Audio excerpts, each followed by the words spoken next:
In a world where sight defines survival, one woman sees danger through darkness. The bandits who threaten Stillwater Creek believe they found an easy target in Eleanor Blackwood, a blind widow who keeps to herself. Little do they realize that, in the shadows of her past, lies a hunter whose senses were honed not by what she saw, but by what others couldn't hear. When threats whisper through her town, Eleanor must decide whether to remain hidden or reveal that sometimes the deadliest predator is the one you never see coming. On the northernmost edge of Stillwater Creek, where the murmur of flowing water melded with rustling pines, stood a cabin that locals regarded with equal parts curiosity and respect. It belonged to Eleanor Blackwood, a woman whose unseeing eyes seemed to miss nothing. Before we jump back, tell us where you're tuning in from, and if this story touches you, make sure you're subscribed, because tomorrow I've saved something extra special for you. Eleanor moved through her modest home with the confidence of someone who had mapped every inch of her domain. Her slender fingers traced the worn edges of furniture as she passed, not out of necessity, but from a habit born of appreciation for the textures that composed her world. At 52, her face carried lines of both laughter and loss. Framed by silver-streaked hair she kept braided down her back. Dawn had barely broken when Eleanor stepped onto her porch, inhaling deeply as the morning air carried messages few others could interpret. The particular way dew settled on wildflowers, the subtle shift in bird calls that signaled fair weather, the distant footfalls of deer moving through the forest's edge. She tilted her head, focusing on a new sound. Wagon wheels approaching along the main road, earlier than the usual traffic. The slight unevenness in the rotation told her it was Samuel Fletcher's delivery wagon, its right wheel still slightly warped from last month's collision with a fallen branch. "Morning, Mrs. Blackwood," Samuel called as he directed his horses to stop before her gate. "Bring your monthly supplies and some letters from back east." Eleanor smiled as she descended the 3 porch steps with practiced ease, her hand barely touching the railing. "You're early today, Samuel. Must have important deliveries to make." Samuel paused mid-step, surprise flickering across his face, though he should have been accustomed to her uncanny observations by now. "How did you—" "Never mind." "Yes, ma'am. Got word the railroad surveyors are arriving today. Town's all aflutter with it." Eleanor accepted the wooden crate of supplies, her hands automatically cataloguing its contents by weight and position. "Railroad surveyors, you say? Seems Stillwater Creek is finally catching the attention of progress." "That it is. Mayor Thompson's been strutting around like a prized rooster. Says it'll put us on the map proper." Samuel handed her 2 envelopes. "One from your sister in Boston and another with no return address. Feels official-like." Eleanor's fingers traced the edges of the unmarked envelope, detecting the subtle embossment of a government seal. "Thank you, Samuel. Would you mind carrying the crate inside for me?" As they entered the cabin, Samuel placed the supplies on her kitchen table, his eyes drifting, as they always did, to the wall where several peculiar items hung. A collection of carved wooden wind chimes, each with a distinct tone. A series of knives arranged by size, their handles worn smooth. And strangest of all, a rifle mounted horizontally, its barrel gleaming as though regularly tended. "Peculiar decoration for a blind woman," he remarked. "Not for the first time." Eleanor merely smiled. "We all keep mementos of different lives, Samuel." She reached into the crate and extracted a jar of preserves. "Take these blackberry preserves to your daughter. I heard her cough as you passed the creek bend. The honey will soothe her throat." Samuel accepted the jar with a nod, no longer questioning how a blind woman living half a mile from the creek could know his daughter had developed a cough. In the 10 years since Eleanor Blackwood had arrived in Stillwater Creek, the townspeople had grown accustomed to her strange accuracies, attributing them to the heightened senses of the blind. Few suspected there was more to her story than the simple tale she'd offered. A widow from Philadelphia who had lost her sight to illness, seeking the quieter life of a small frontier town. They accepted her skills as a healer, her knowledge of herbs and remedies that sometimes seemed just short of miraculous. They appreciated her fair trading of handcrafted items, intricately woven baskets and wind chimes that somehow predicted weather changes. They respected her preference for solitude. Only old Sheriff Hayes occasionally looked at her with questions in his eyes, particularly when talk turned to tracking or hunting. But even he had never directly asked about the inconsistencies in her story. After Samuel departed, Eleanor settled in her rocking chair by the eastern window, where morning light warmed her face though she couldn't see it. Her fingers broke the seal on her sister's letter first, then traced the raised dots of the Braille writing, a system she had taught Margaret after her own sight failed. Dearest Ellie, Boston grows more crowded and more political by the day. Thomas believes war between the states is inevitable within 5 years. I find myself envying your quiet life more with each passing season. I've enclosed newspaper clippings about the Western Railroad expansion. If rumors are true, your peaceful haven may soon be less isolated. Be vigilant, sister. Men seeking fortune rarely care what or who stands in their path. With love and concern, Margaret Eleanor set aside the letter, her expression thoughtful. As she opened the second envelope, this one contained conventional writing she couldn't read, but she had expected as much. She placed it in the pocket of her apron, intending to ask Sheriff Hayes to read it for her when she visited town. She rose and moved to a specific floorboard near the hearth. To an observer, nothing distinguished this board from those surrounding it, but Eleanor's sensitive fingers found the nearly imperceptible gap with practiced ease. She lifted the plank to reveal a hidden compartment containing a leather-bound journal, a small wooden box, and a folded piece of buckskin. Eleanor removed the journal and placed it on her lap, running her hands over the cover before opening it to pages filled with Braille notations, records of sounds, observations, and patterns that most would consider insignificant.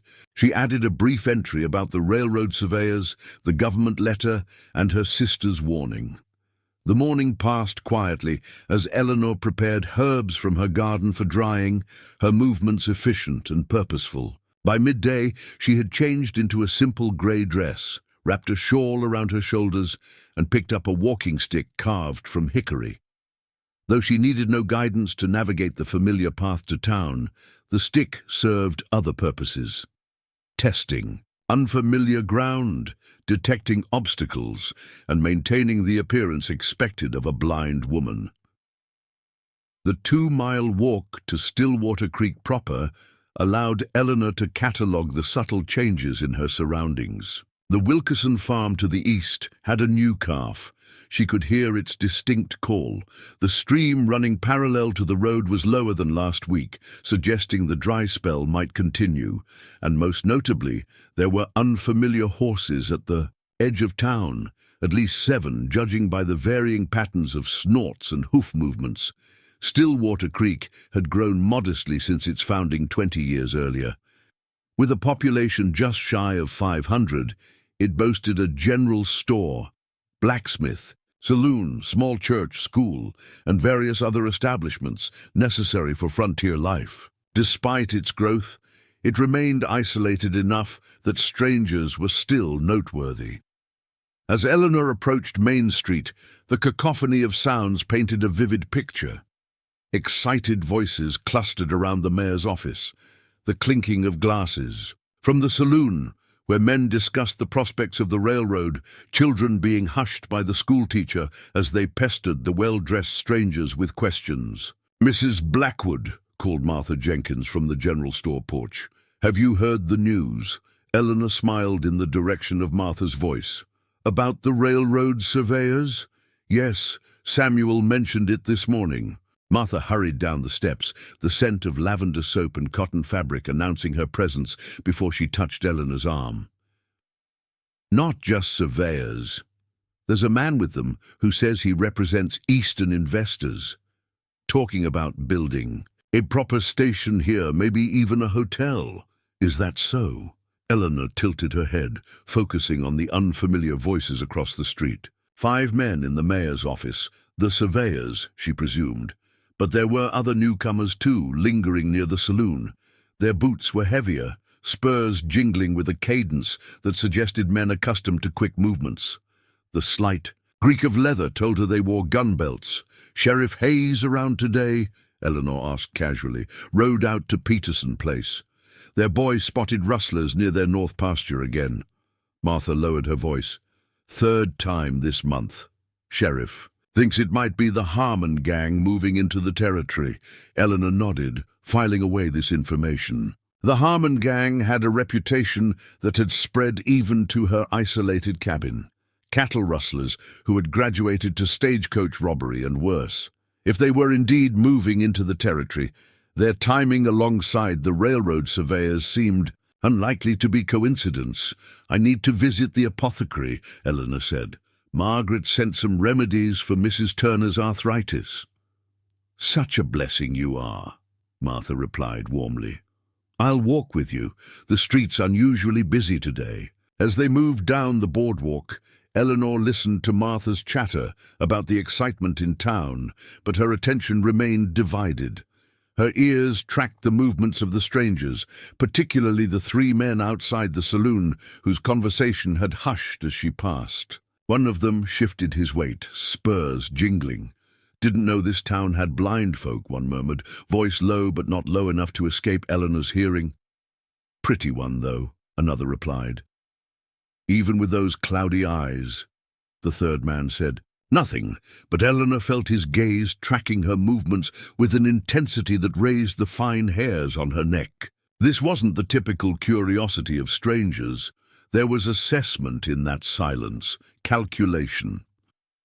At the apothecary, Eleanor handed over the package of herbs she had prepared for Mrs. Turner, exchanging pleasantries with old Dr. Collins had long since learned to trust her remedies, even if he didn't understand how a blind woman could identify plants with such accuracy. Preparing and narrating this story took us a lot of time, so if you are enjoying it, subscribe to our channel. It means a lot to us. Now back to the story. As Eleanor prepared to leave, Dr. Collins cleared his throat awkwardly. Mrs. Blackwood, might I have a private word? Martha took the hint and excused herself, promising to return shortly. When they were alone, Dr. Collins spoke in hushed tones. Eleanor, I thought you should know. 2 men came by yesterday asking questions about the townspeople. They claimed to be advance scouts for the railroad, but something fell off.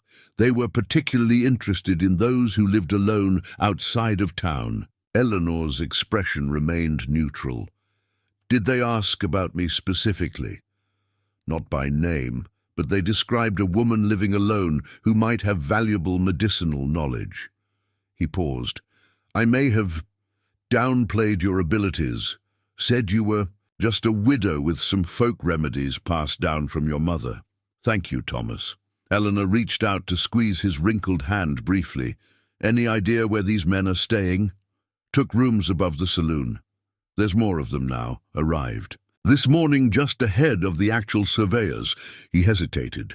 Eleanor, if you're concerned, you could stay in town for a while. Mrs. Thompson would be happy to have you. Eleanor smiled, the expression genuinely warm despite the calculations happening behind it. That's kind, but unnecessary. My cabin suits me best. She tapped her walking stick lightly against the floor.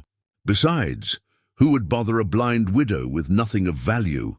Dr. Collins made a sound of reluctant agreement. At least take this. He pressed something into her palm, a small whistle carved from bone. Sheriff Hayes had these made for some of the outlying homesteaders. 3 sharp blasts can be heard all the way to town if trouble comes. Eleanor slipped the whistle into her pocket, knowing she would never use it but appreciating the concern. I should get back before dark. Would you read this letter from me first? She produced the government envelope from her pocket. Dr. Collins adjusted his spectacles and unfolded the official document. "It's from the Land Management Office in Denver," he summarized.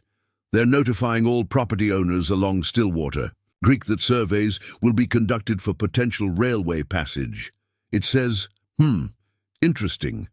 It specifically mentions your property as being of particular interest due to its position at the creek's narrowest point." "I see," Eleanor said, the irony of her phrasing lost on neither of them. "When are these surveys going to take place?" "Within the month. There's a form here they want you to sign, acknowledging receipt." Eleanor nodded. "Would you sign it for me, Thomas? Just make a mark indicating I'm visually impaired." After concluding her business in town and gathering what information she could about the newcomers, Eleanor began her walk home. She declined several offers of escort, preferring to make the journey alone with her thoughts. The afternoon sun warmed her shoulders as she matched her pace to the rhythm of the birds calling from the trees lining the path. Halfway home, her steps slowed minutely. The birds had gone silent in a pattern that radiated outward, a clear sign that someone was moving through the woods parallel to the road. Eleanor continued walking, her posture relaxed while her senses heightened. The subtle crack of a dry branch, the soft swish of fabric against leather, the distinct pattern of breathing from someone trying to move quietly but unused to forest terrain. One person, male, attempting to follow her discreetly. She considered her options. Confrontation would reveal more than she wished to at this stage. Better to let her shadow believe his surveillance was undetected. Eleanor adjusted her course slightly, taking a less direct path home that would lead past the old Marshall homestead, abandoned 3 years earlier, but still standing. As she walked, she began humming softly, the picture of an oblivious woman enjoying an afternoon stroll. Near the Marshall property, she deliberately stumbled on an exposed root, dropping her walking stick with a clatter and fumbling to retrieve it. As expected, her pursuer paused, giving her the moment she needed. Her sensitive fingers found a small stone, which she pocketed before continuing on her way, humming once more. When she reached her cabin, Eleanor made a show of searching for her key, listening as her shadow settled into position at the edge of the tree line, approximately 60 yards from her home. Only when her door was closed behind her did she allow her posture to change, shoulders straightening and movements becoming more fluid. Eleanor moved to her window, positioning herself where she could be seen, performing the expected routines of a woman returning home, hanging her shawl, pumping water for tea, lighting the stove. All the while her mind categorized what she knew. Strangers in town connected to the railroad, specific interest in her property, and now surveillance. As dusk approached, she sensed her watcher retreating, likely returning to town to report. Eleanor waited until the forest sounds returned to normal before moving to the hidden compartment under the floorboard. This time, she removed the wooden box, opening it to reveal a collection of small metal objects that her fingers recognized. Instantly, firing pins and vital components from various firearms. Moving to the wall where her rifle hung, she restored the firing pin she had removed before leaving that morning, then checked the revolver hidden beneath her mattress, confirming its functionality with practiced movements. Next, she relocated to the rear wall of her cabin where an assortment of wind chimes hung. To most visitors, they appeared decorative, but Eleanor's fingers tested each one, adjusting the wooden and metal components with precision. These were not mere decorations, but an advanced warning system, each calibrated to produce distinct tones. When disturbed by movement, at different distances from her cabin, the arrangement created a perimeter of sound that would alert her to any approach. Satisfied with her preparations, Eleanor settled in her rocking chair, her unseeing eyes directed toward the window as darkness fell over Stillwater Creek. The sounds of night creatures emerged gradually, owls calling from ancient oaks, crickets beginning their evening chorus, bats taking flight from the caves north of town. In this symphony of nature, Eleanor focused not on what threatened her personally, but on what the railroad's interest might mean for the community that had become her home. Stillwater Creek had offered her sanctuary when she needed it most. After the accident that took her sight, after Thomas's death had left her a widow, after her specialized skills had drawn unwanted attention back east.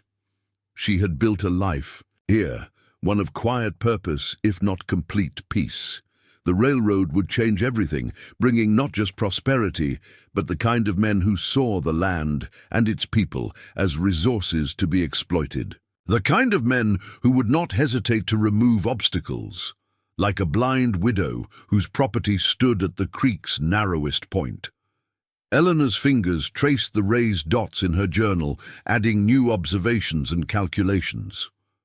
Whoever had sent someone to watch her clearly believed her blindness made her vulnerable, an assumption she had encountered throughout her life and often used to her advantage.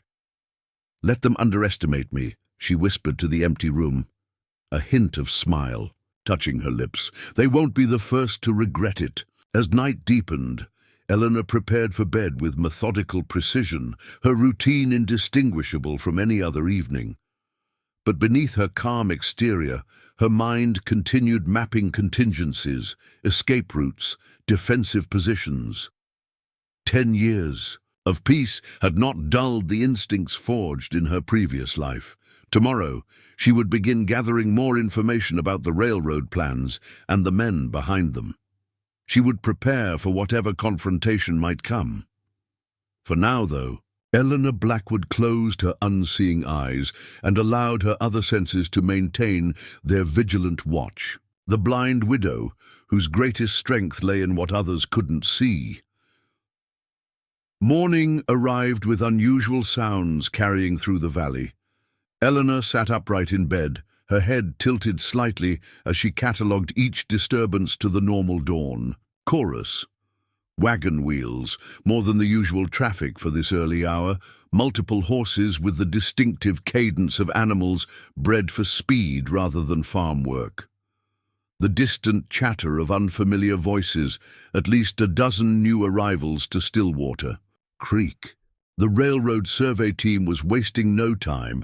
Eleanor moved through her morning routine with practiced efficiency, her fingers selecting herbs from her garden with unerring accuracy. Today, she added extra sprigs of rosemary and juniper to her pocket, scents that would sharpen her awareness if needed. As she braided her hair, she paused at a familiar sound approaching her cabin. Sheriff Hayes's horse, with its characteristic 3-beat gait, favoring its right foreleg. She counted the seconds until his knock came, using the time to compose her features into the pleasant, slightly vacant expression she typically presented to visitors. "Good morning, Sheriff," she called before his knuckles even touched the door. "Coffee's just boiled if you'd care for some." The door opened to reveal Sheriff William Hayes, a man whose weathered face and graying temples belied his still vigorous 58 years. He removed his hat as he entered, a habit of courtesy that hadn't diminished during his 20 years enforcing the law in frontier territories. "Mrs. Blackwood," he nodded, momentarily forgetting she couldn't see the gesture. "Always unsettles me how you do that." Eleanor smiled as she poured coffee into 2 earthenware mugs. "The sound of Thunder's gait is distinctive. He's favoring that right front leg more than last week. Might want to have young Jenkins look at it."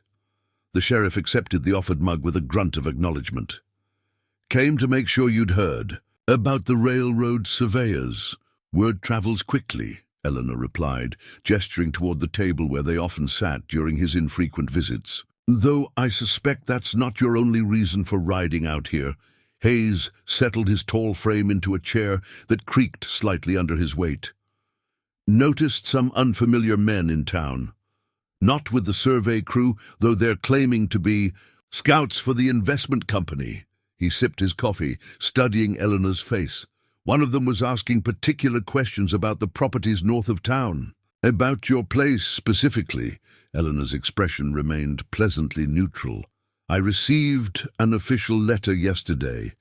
Apparently my property sits at an advantageous point for their planned route. That's so? Hayes set his mug down with deliberate care. These men don't strike me as the corporate type, more the kind I've had occasion to lock up in years past. You recognize them? Not specifically, but I know the type. He paused, choosing his words. Mrs. Blackwood, I've respected your privacy since you settled here, never asked what brought a refined Eastern lady to a backwater like Stillwater Creek, or how a blind woman manages so capably on her own. Eleanor's fingers traced the rim of her mug, waiting. But I'm asking now if there's anything I should know, Hayes continued, anything that might explain why these men seem particularly interested in an unassuming widow. Perhaps they simply believe my blindness makes me an easy target for their land acquisition, Eleanor suggested mildly. Hayes made a non-committal sound. Perhaps. Or perhaps there's something else. He leaned forward. Eleanor, in the 10 years you've lived here, I've noticed things. The way you move without hesitation in unfamiliar surroundings. How you always seem to know when strangers arrive in town before word reaches you. The curious arrangement of those wind chimes that somehow warn you of approaching visitors. Eleanor's smile tightened almost imperceptibly. A blind person develops. Compensation, Sheriff. So I've heard. His tone suggested he wasn't entirely convinced. There's talk of the Harmon gang operating in the territory.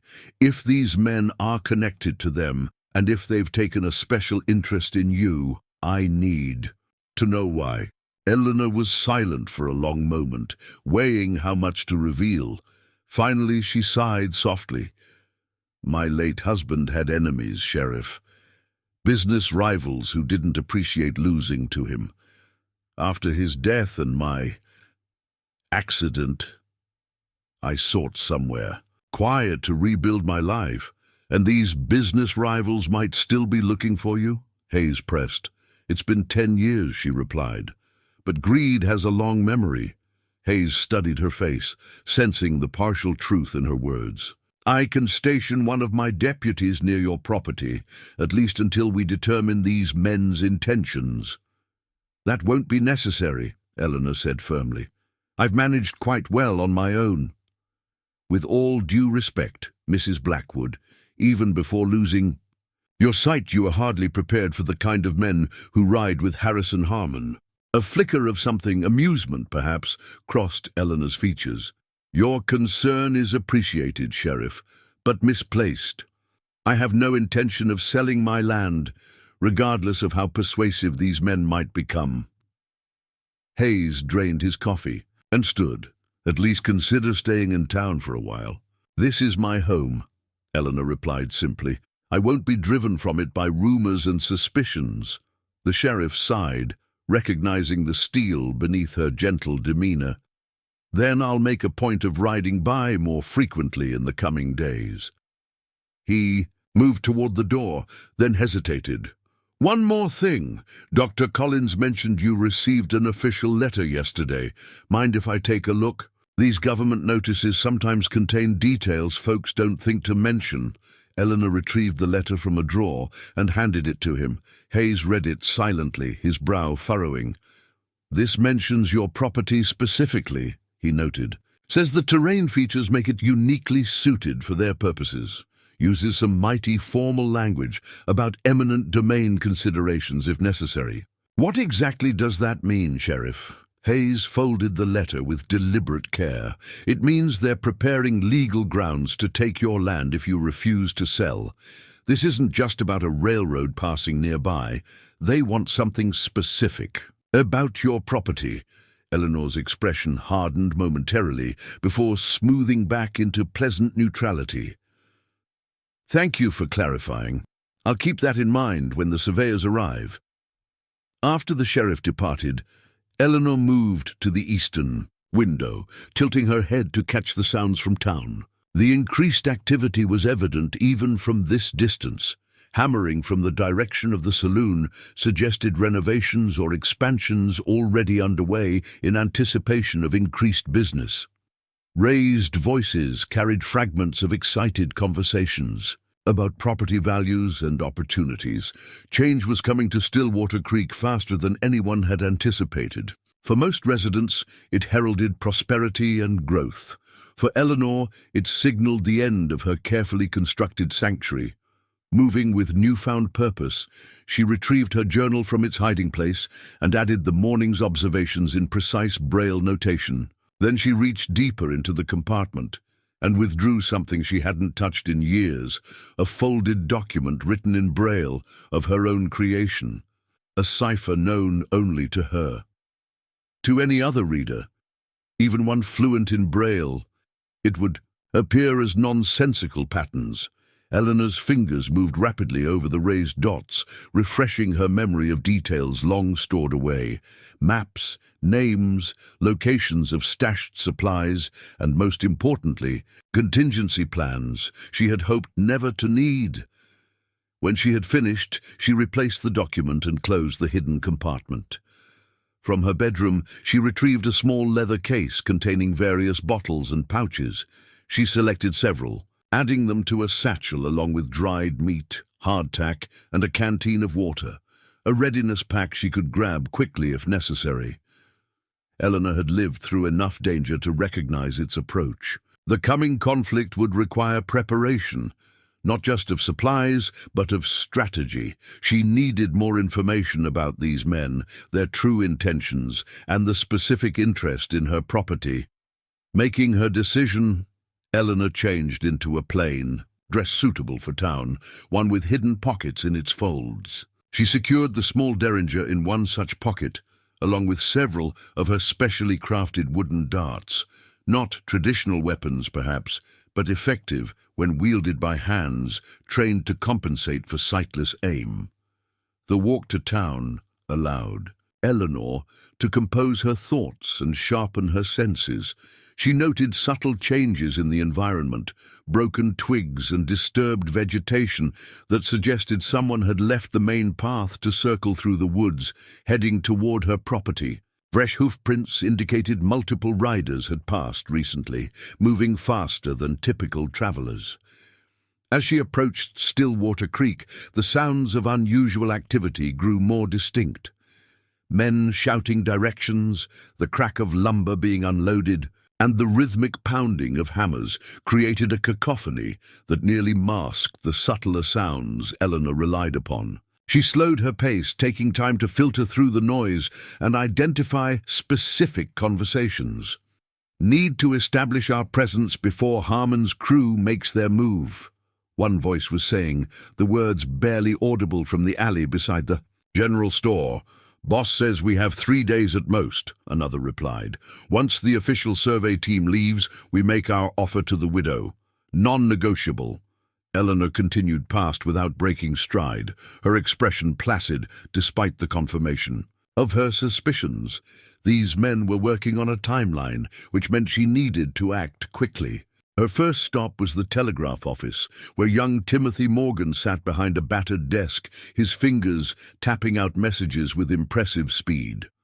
At 16, Tim was one of the few townspeople who treated Eleanor without the awkward hesitation blindness often inspired. Perhaps because his own mother had lost her sight before her death, or perhaps because Eleanor had once created a system of raised knots on string that allowed him to practice Morse code by touch when his wrist was broken. "Mrs. Blackwood," he greeted cheerfully. "What brings you to town twice in 2 days?" "Hello, Tim," Eleanor smiled. "I need to send a telegram to my sister in Boston. Would you help me compose it?" "Course I will." Paper rustled as he prepared to write. "What's the message?" Eleanor dictated carefully. "Margaret, stop health concerns. Necessitate possible visit. Stop. Please confirm arrangements for family documents remain as established. Stop. Will telegraph again within 3 days with decision. Stop, Eleanor." Tim read it back to her before sending.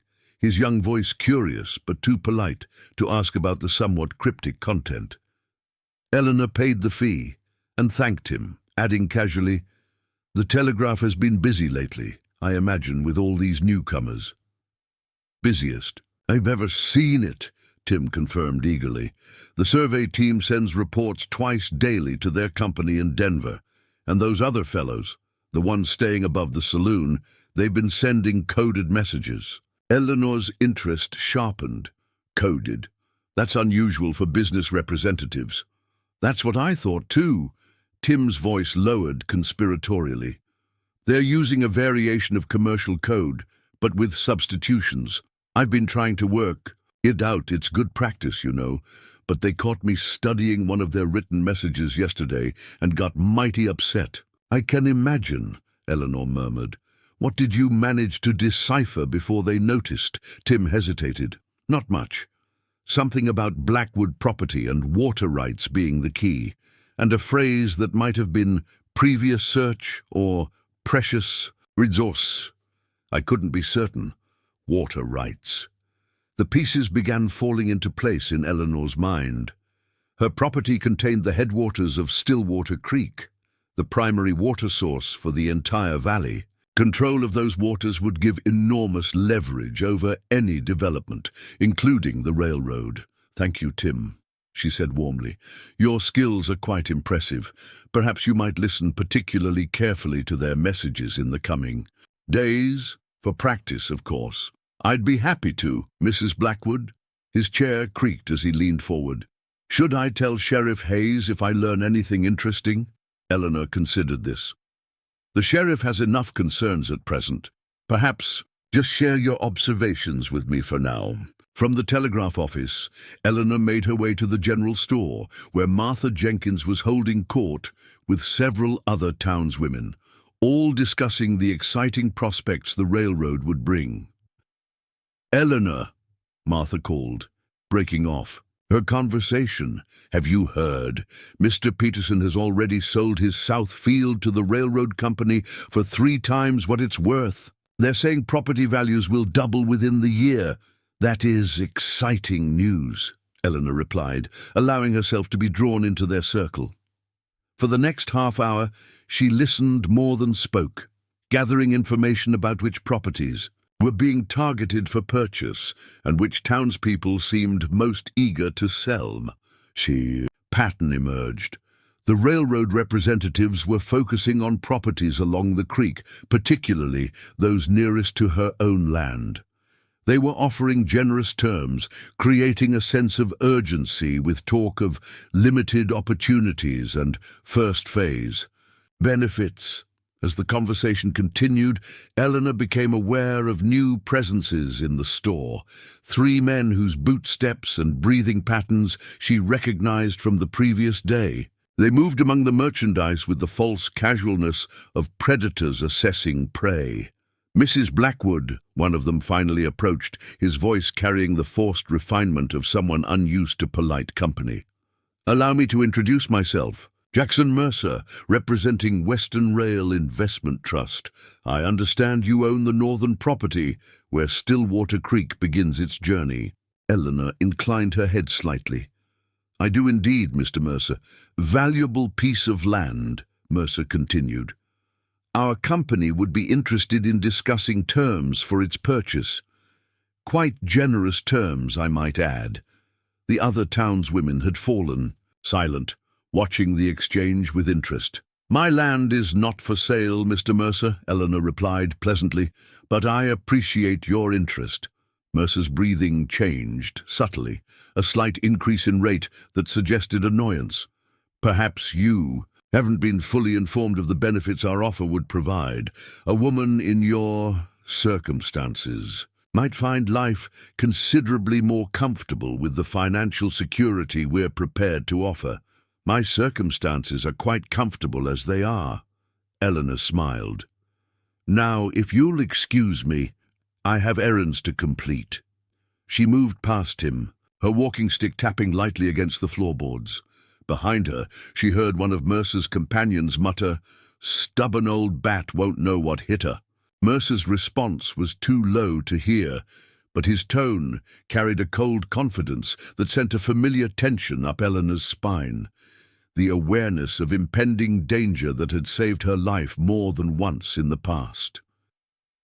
Her next stop was the saloon, an establishment she rarely visited, but which offered the best opportunity to gather information about the newcomers. Her appearance in the doorway caused a momentary lull in conversation, both from surprise at seeing the respectable widow there and from the striking figure she presented. Despite her plain dress and simple hairstyle, Eleanor possessed a dignified beauty that commanded attention. Her unseeing eyes, pale blue with the clouded appearance of the blind, seemed to look through rather than at people, creating an unsettling effect on those unused to her gaze. Mrs. Blackwood, the barkeeper.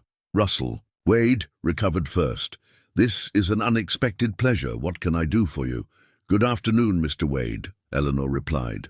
I find myself in need of information about our recent visitors. I thought you might be in a position to share observations. Russell glanced around the half-filled room, then guided Eleanor to a corner table relatively isolated from other patrons. What sort of information were you hoping for? The men staying in your rooms upstairs, the ones claiming to represent the railroad investors. How many are there exactly? When did they arrive? What have they discussed when they believed no one was listening? Russell's surprise was evident in his voice. That's a mighty specific curiosity for a lady who keeps to herself most days. Let's call it a widow's caution, Eleanor replied. These men have expressed particular interest in my property, and I find myself unsettled by their approach. Russell was silent for a moment, weighing his response. Finally, he sighed. There's 8 of them altogether. First 2 arrived 4 days ago, before any official railroad men. The others came in pairs, trying to look like they weren't traveling together, but I know coordinated movements when I see them. You were a cavalry scout during the war, Eleanor recalled. That I was, ma'am. Still notice things others might miss. He lowered his voice further. These men aren't railroad investors. They carry themselves like gunmen, always aware of exits, backs to walls, hands never far from their weapons. And they've been meeting late at night, speaking in low voices about claiming the watershed and securing the territory before the main force arrives. Eleanor's fingers tightened slightly around her walking stick. Have you shared these observations? With Sheriff Hayes? Tried to. He's concerned but says he can't act on suspicions alone. Russell hesitated. There's something else, ma'am. One of them, an older fellow with a scar down his right cheek, was asking if anyone in town knew about his background, where you came from, what you did before coming here. And what did people tell him? Not much to tell, is there? Widow from back east who lost her sight, keeps to herself, makes remedies that work better than the doctors half the time. Russell paused. But he seemed mighty interested in whether you ever had visitors from outside Stillwater. Seemed disappointed when I said not that anyone noticed. Eleanor nodded thoughtfully. Thank you, Mr. Wade. Your observations are invaluable. Mrs. Blackwood, Russell said as she prepared to leave, I don't mean to pry, but is there something about your land these men might want badly enough to cause trouble over? Water, Mr. Wade, Eleanor replied softly. The headwaters of Stillwater Creek begin on my property, the purest, most reliable water source in the county. Control it, and you control every development for 20 miles downstream. Russell whistled low. Including the railroad. Water for steam engines, for workers, for new settlements. Precisely. Eleanor stood, her posture straight despite the walking stick she held more for appearance than necessity. And from what you've described, these men intend to secure that. Control by whatever means necessary. You should talk to the sheriff again, Russell urged. Get protection. Eleanor's smile held a hint of something Russell couldn't quite identify, something that seemed at odds with the genteel widow he thought he knew. Thank you for your concern, Mr. Wade, but I've survived worse situations than this. As she left, The saloon, Eleanor could feel eyes following her. Not just the curious gazes of townsfolk, but the calculating stares of Mercer and his companions, who had entered during her conversation with Russell. Their whispered conference carried fragments to her sensitive ears, moving too slow. Harmon wants results. Blind woman can't. Tonight, then. Eleanor maintained her unhurried pace as she completed her errands in town, purchasing additional supplies from the general store and visiting Dr. Collins to replenish certain herbs he had requested. All the while, her mind processed the information she had gathered, constructing a timeline of imminent threat. These men were working for Harrison Harmon, confirming the sheriff's suspicions about the gang's involvement. They wanted her land, specifically for its water rights, crucial for controlling the railroad development, and they were planning some action for that very night, likely an intimidation attempt, possibly worse. As she started her journey home in the late afternoon, Eleanor was acutely aware of being observed, not just by the obvious watcher who followed at a distance, his heavy breathing and occasional crack of a twig betraying his position, but by others, stationed at intervals along her usual route. They were learning her patterns, establishing her vulnerabilities, and preparing for tonight's confrontation. Eleanor smiled faintly to herself. Let them prepare. Let them believe her blindness made her helpless. Let them come to her cabin, expecting to find an easy target. Tonight, she would remind herself of skills long unused but never forgotten, skills honed in darkness when her world had been redefined by sound rather than sight. The men who intended to threaten a blind widow would discover too late that her disability was her greatest strength. For while they relied on vision, compromised by darkness, distracted by movement, deceived by appearances, Eleanor Blackwood had learned to hunt, using senses they had never thought to develop. In the gathering dusk, as birds settled for the night and small creatures began their nocturnal rustlings, Eleanor quickened her pace slightly. She had preparations to make before her unwelcome visitors arrived. Dusk settled over Eleanor's cabin like a velvet cloak, draping the surrounding woods in deepening shadows. Inside, she moved with swift efficiency, transforming her modest home into a carefully orchestrated battleground. Her fingers skimmed over familiar surfaces, repositioning furniture to create deliberate pathways and obstacles that would funnel intruders exactly where she wanted them. The floorboards near the entrance, normally silent under her practiced step, were loosened just enough to creak underfoot. A ceramic vase was positioned precariously on a side table, practically begging to be knocked over by anyone unfamiliar with its placement. The braided rug in the main room was subtly rearranged to create an almost imperceptible ridge, a stumbling hazard for boots moving quickly in dim light. Eleanor removed several of her wind chimes from their outdoor hooks and suspended them inside, at strategic intervals, each calibrated to ring with a distinct tone when disturbed by movement. She extinguished all lamps save one, which she placed in her bedroom to suggest her location to watching eyes.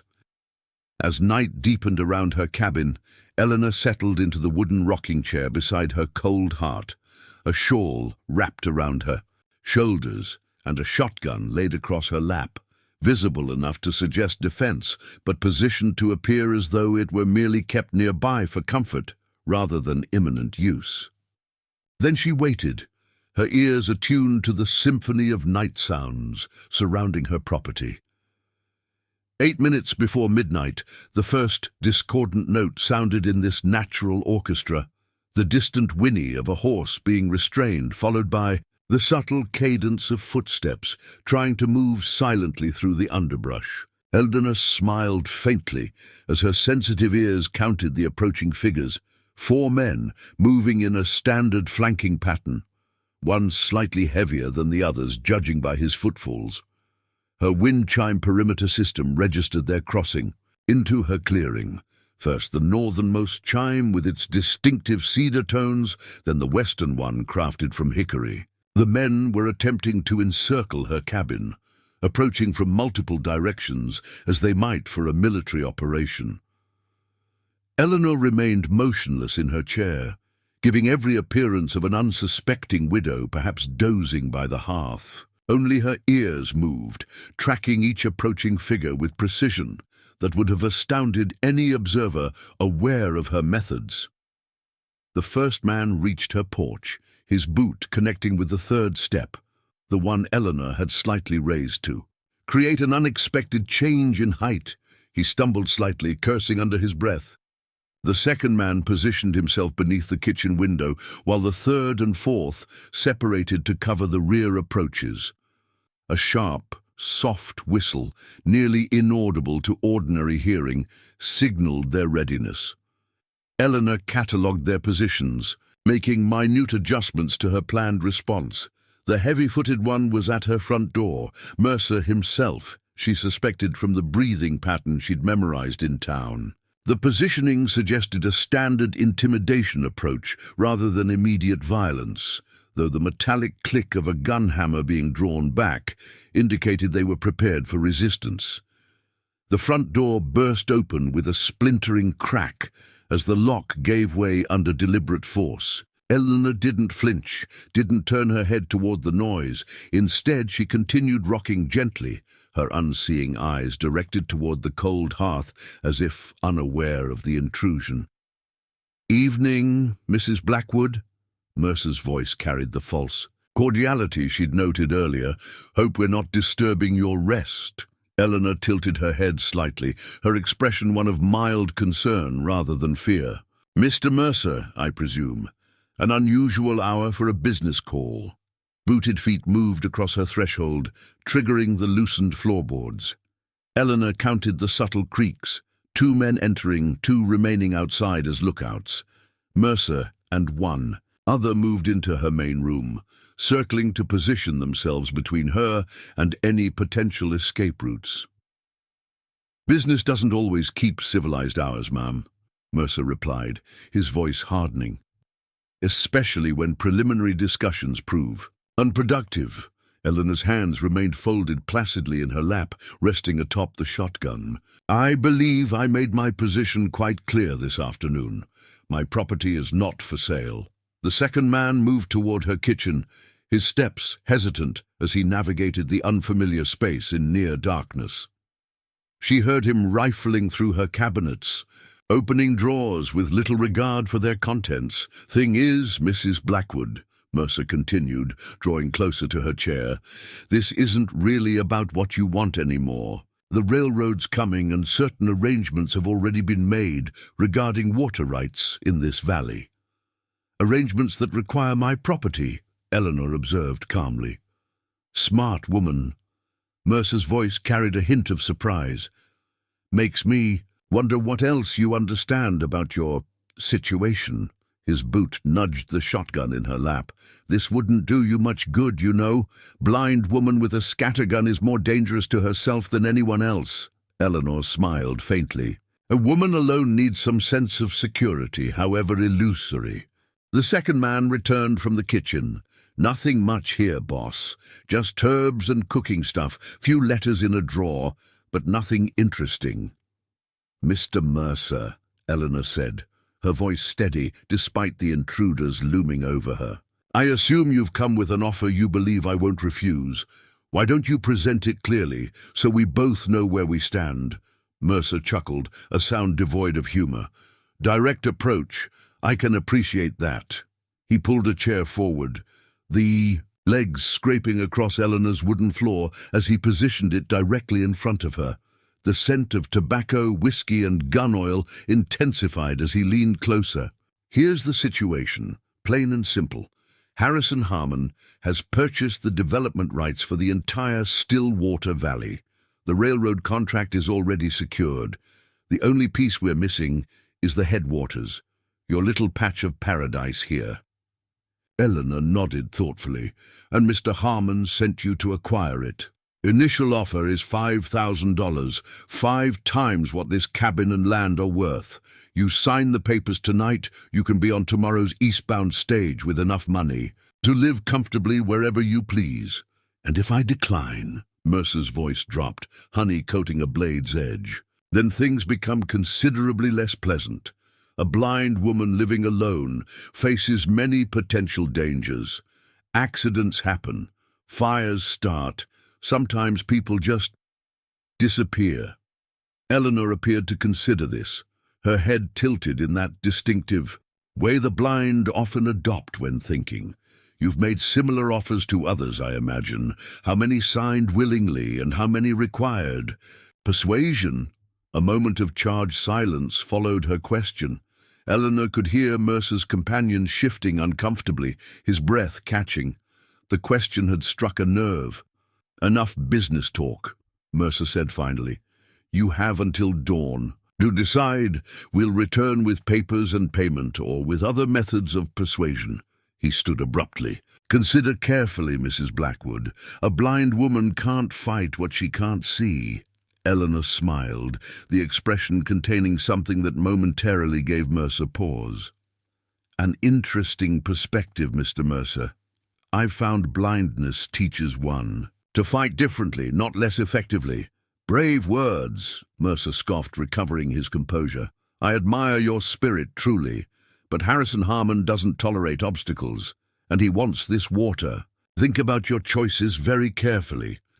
He moved toward the door, gesturing for his companion to follow. We'll be watching the cabin. Don't try anything foolish like running to the sheriff. I wouldn't dream of inconveniencing Sheriff Hayes. At this hour? Eleanor replied mildly. As the men departed, slamming her broken door behind them, Eleanor remained in her rocking chair, listening as they conferred in low voices on her porch. It seems too calm, one whispered. Just a blind old woman, Mercer responded. What about the rumors from Boston? Different woman, coincidence. Their footsteps retreated across her clearing, but Eleanor detected the subtle sound of one man circling back toward the large oak tree 30 yards from her western window, a sentry positioned to watch for any attempted escape. Only when she was certain Mercer and the others had truly departed did Eleanor rise from her chair, moving silently to secure her broken door as best she could. $5,000 was indeed generous, far more than her property's market value, indicating the true worth of the headwaters to Harmon's plans. The railroad would need reliable water for its steam engines, and controlling the source would give Harmon leverage over every development along the planned route. Eleanor retrieved her journal from its hiding place, adding new entries detailing the confrontation. Her fingers moved swiftly over the pages, recording every nuance of the encounter for future reference. When she finished, she returned to the more elaborate coded document hidden beneath the floorboard, reviewing contingency plans with renewed purpose. Dawn would bring Mercer's return and his expected persuasion. Eleanor had until then to prepare her response, not just to tonight's threat, but to the broader danger Harmon represented to Stillwater Creek. She moved to the rear wall of her cabin, feeling along the rough-hewn boards until her fingers found a specific knothole. With practiced precision, she pressed it and twisted, triggering a hidden mechanism that released a small section of wall. From the concealed compartment, Eleanor withdrew a leather case that hadn't seen use in nearly a decade. Inside lay specialized tools of her former life, items she had hoped never to need again, but had been unwilling to abandon entirely. Her fingers traced their familiar contours, thin wire garrots disguised as hair ribbons, slender blades balanced for throwing, and most notably, a pair of custom-made knives with handles formed perfectly to her grip. These weren't the weapons of a frontier homesteader protecting her property. They were the precision instruments of someone trained to operate in shadows, to eliminate threats silently and with lethal efficiency. Eleanor returned most items to their hiding place, selecting only what she might reasonably need in the coming confrontation. The throwing knives she secreted in specially sewn pockets of her dress, a thin wire she braided into her hair, the custom blades she strapped to her forearms beneath her sleeves, accessible with a particular flick of her wrists. Next, She attended to her cabin's defenses. While the intruders had been inside, Eleanor had catalogued their movements, identifying patterns she could exploit.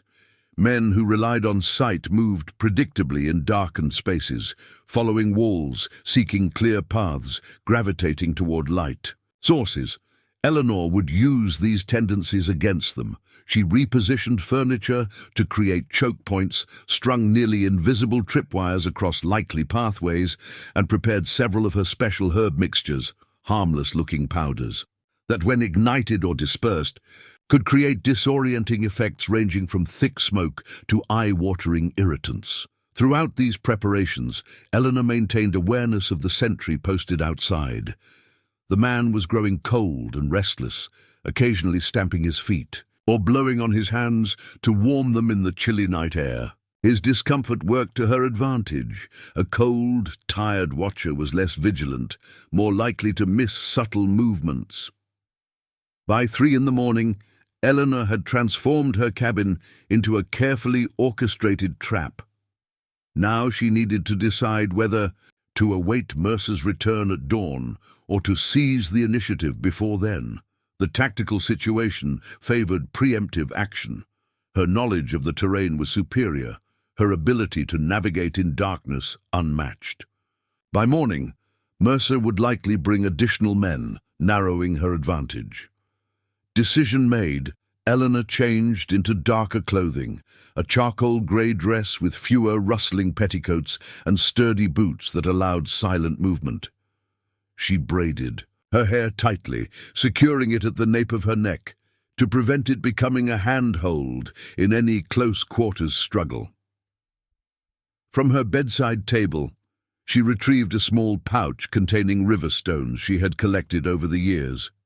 Smooth, flat, rocks perfect for skipping across water.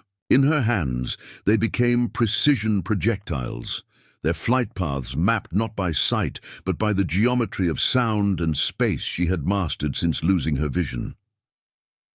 Eleanor paused at her bedroom window, head tilted as she assessed the night. The sentry remained at his post, but his movements had slowed, his breathing taking on the deeper rhythm of someone fighting drowsiness. The temperature had dropped further, a slight breeze carrying the promise of dawn still hours away. Perfect conditions for someone who navigated by sound rather than sight.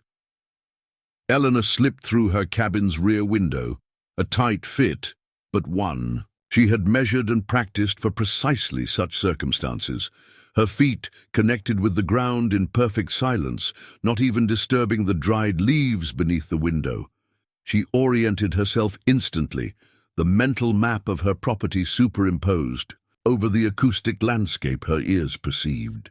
The sentry was 17 yards northwest, partially sheltered by the oak's massive trunk.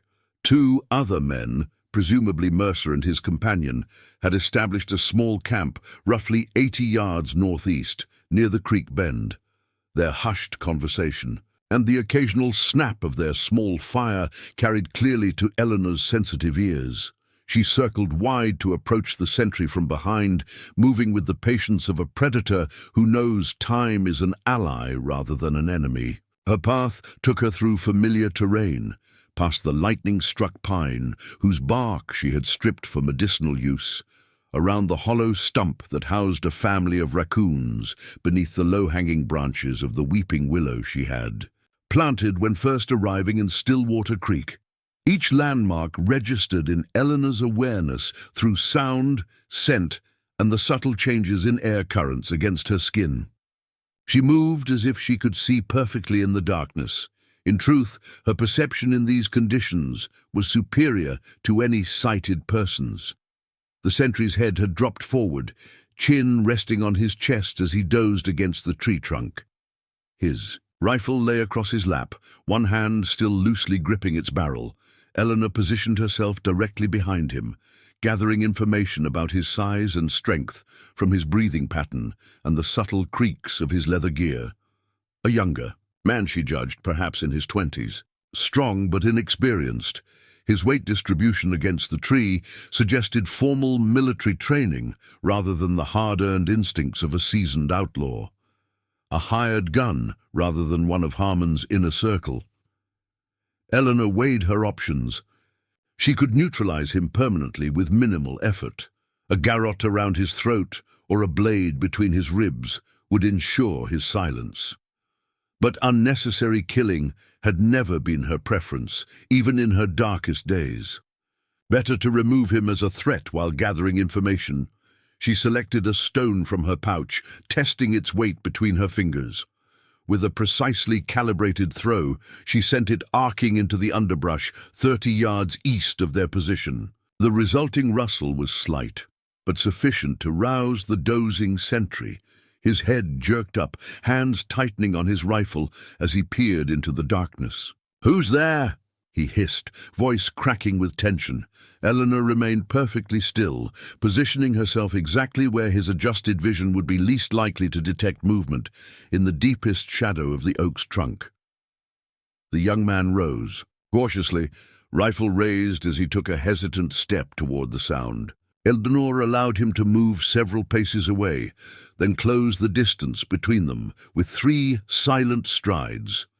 Her right hand clamped over his mouth, while her left arm locked around his throat in a precise hold designed to cut blood flow too. The brain without damaging the windpipe. His body stiffened in panic, hands releasing the rifle to claw at her arm. Eleanor tightened her grip with the calculated pressure of someone intimately familiar with human physiology. Within seconds, his struggles weakened as consciousness began to fade. "Sleep," she whispered against his ear. "Wake with lessons learned." As his body went limp, Eleanor eased him to the ground, quickly binding his hands and feet with leather cords from her pocket. She removed his gun belt, emptied his pockets of ammunition, and used his own bandana as a gag. From his boot, she extracted a folded paper that crinkled promisingly. With the sentry secured, Eleanor turned her attention toward the camp where Mercer and his companion waited. Their conversation had grown more animated, fragments carrying to her position. "Should have brought more men. Harmon wants it done quiet. Something ain't right about that woman." Eleanor circled their position, assessing angles of approach and potential escape routes. 3 horses were tethered nearby, confirming her count of opponents. Mercer and 1 companion at the fire, the neutralized sentry, and likely a 4th man stationed elsewhere, perhaps watching the road. To town in case she attempted to reach the sheriff. She needed information more than confrontation at this stage. Moving to a position downwind of their camp, Eleanor settled into perfect stillness, becoming as much a part of the night landscape as the trees and shadows surrounding her. Her ears, focused on their conversation, filtering out the ambient sounds of the forest to capture every word. "I don't like it, Jackson," the second man was saying, his voice carrying the nasal quality Eleanor had noted in the cabin. "Blind or not, something's off about her. Did you see how she didn't startle when we broke in? Almost like she was expecting us." Mercer's response was dismissive. "Women who've been blind for years develop other ways of sensing things. Nothing mysterious about it." "It's not just that. I asked around town, nobody knew much about her before. She showed up here. And there's rumors back east about a blind woman who—" "Enough with the ghost stories, Davis." Mercer's tone hardened. "Harmon wants that water source secured before the official survey team files their report. Once the government knows what's there, it gets complicated. What exactly did they find? The advanced scouts were really closed-mouthed about it." A long pause followed, during which Eleanor could hear the rustle of paper being unfolded. Her interest sharpened. This might explain the specific value of her property beyond the obvious water rights. "According to this geological survey," Mercer said, voice lowered conspiratorially, "the rocks around her spring show signs of silver deposits, not just trace amounts either. Nothing proven yet, but enough that Harmon wants control before anyone else connects the dots. Silver."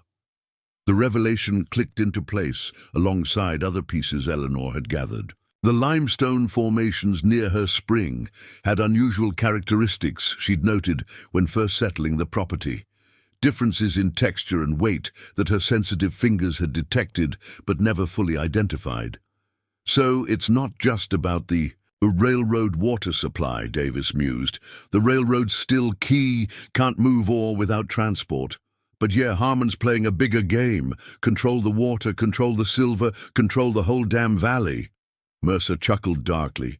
And all that stands in the way is one blind widow who doesn't even know what she's sitting on. Eleanor had heard enough. Silver explained Harmon's urgency and the excessive purchase offer. It also elevated the danger significantly. Men killed, for far less than a potential silver strike. She withdrew as silently as she had approached, retrieving the paper from the unconscious sentry's pocket before returning to her cabin. Once inside, she secured her makeshift door barricade and lit a single candle, positioned where its light wouldn't be visible from outside.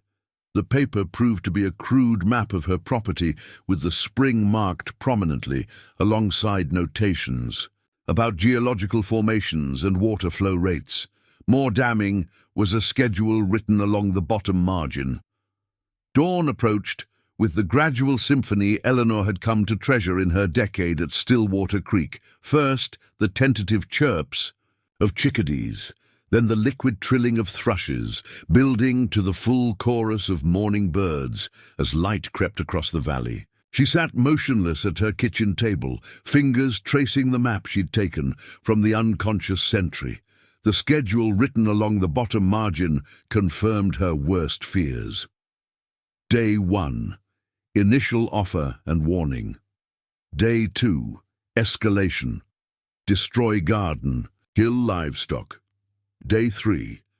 Final warning. Structural damage to cabin. Day 4. Termination of occupancy. Fire. Accident staging. Day 5. Property secured. Documentation faked Harmon's men had a methodical plan for driving her from her land, one that culminated in her accidental death, if necessary. The discovery of potential silver deposits had raised the stakes beyond simple water rights, making her not just an obstacle, but a liability. Anyone who knew about the silver became dangerous once the claim was secured. Eleanor carefully folded the map and placed it in the hidden compartment beneath her floorboards.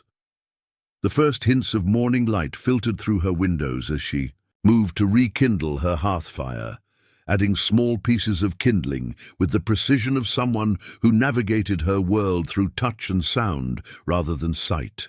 She filled her kettle and hung it over the growing flames, performing this mundane morning ritual even as her mind processed the tactical situation. Mercer and his companion remained at their camp near the creek. The sentry she'd neutralized was still unconscious, bound and hidden beneath a deadfall 40 yards from her cabin. The fourth man, whose existence she'd confirmed through snippets of conversation overheard at their camp, was likely positioned somewhere along the road. To town, the immediate threat would arrive with Mercer's return, scheduled for shortly after full dawn, according to their timeline. Eleanor had perhaps an hour to make her final decision: flee, fight, or negotiate. As her tea steeped, Eleanor moved to the rocking chair by her eastern window. The first warmth of morning sunlight touched her face, a sensation she could still appreciate even without seeing its golden glow. She closed her unseeing eyes, allowing her mind to travel back through time to the moment when darkness became her permanent companion. Philadelphia, 1862, the height of the Civil War, though the conflict had seemed distant from her comfortable life as the wife of Thomas Blackwood, one of the city's most respected attorneys. His clientele included government officials, industrial magnates, and occasionally figures whose business dealings operated in shadowy realms between legitimate commerce and organized crime.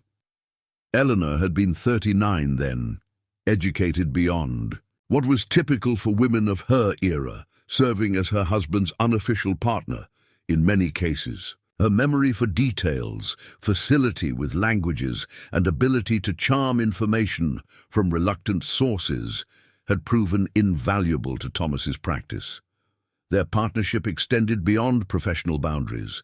They were confidants, intellectual, equals and devoted spouses in a marriage that scandalized some of Philadelphia's elite for its lack of traditional power dynamics.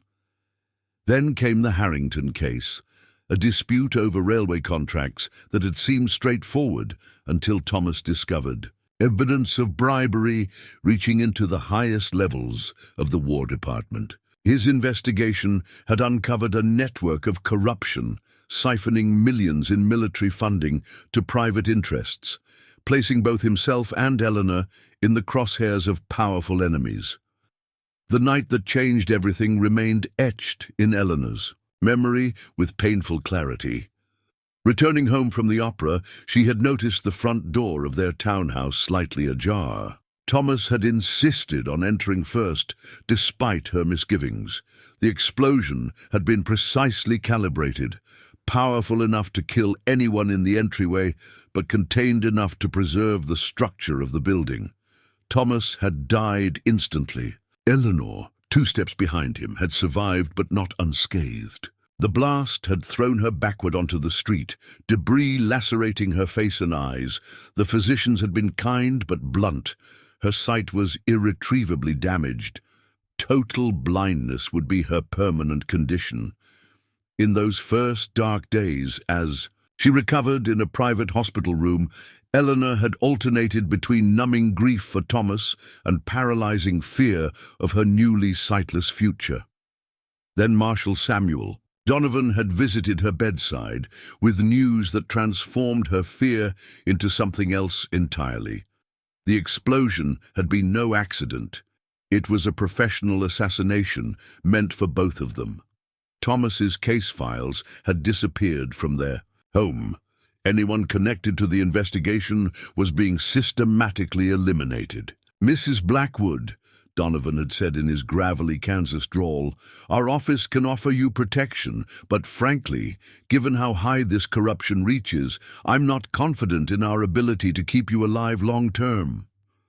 That conversation had marked the beginning of Eleanor's transformation. Through Donovan, she had connected with an unusual specialist, a former Army scout named Nathaniel Hawke, who had lost his sight in battle, yet had developed remarkable techniques for navigating and even fighting without vision. "Sight is a luxury, not a necessity," Hawke had told her during their first meeting. "Other senses can be honed to compensate, not just compensate, but excel." For 18 months, while officially recuperating at a private sanitarium in the Catskills, Eleanor had undergone intensive training under Hawke's uncompromising tutelage.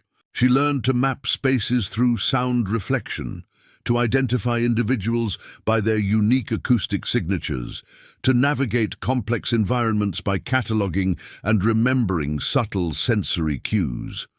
More importantly, she learned to fight using techniques Hawke had developed during his work with both military scouts and Native American trackers.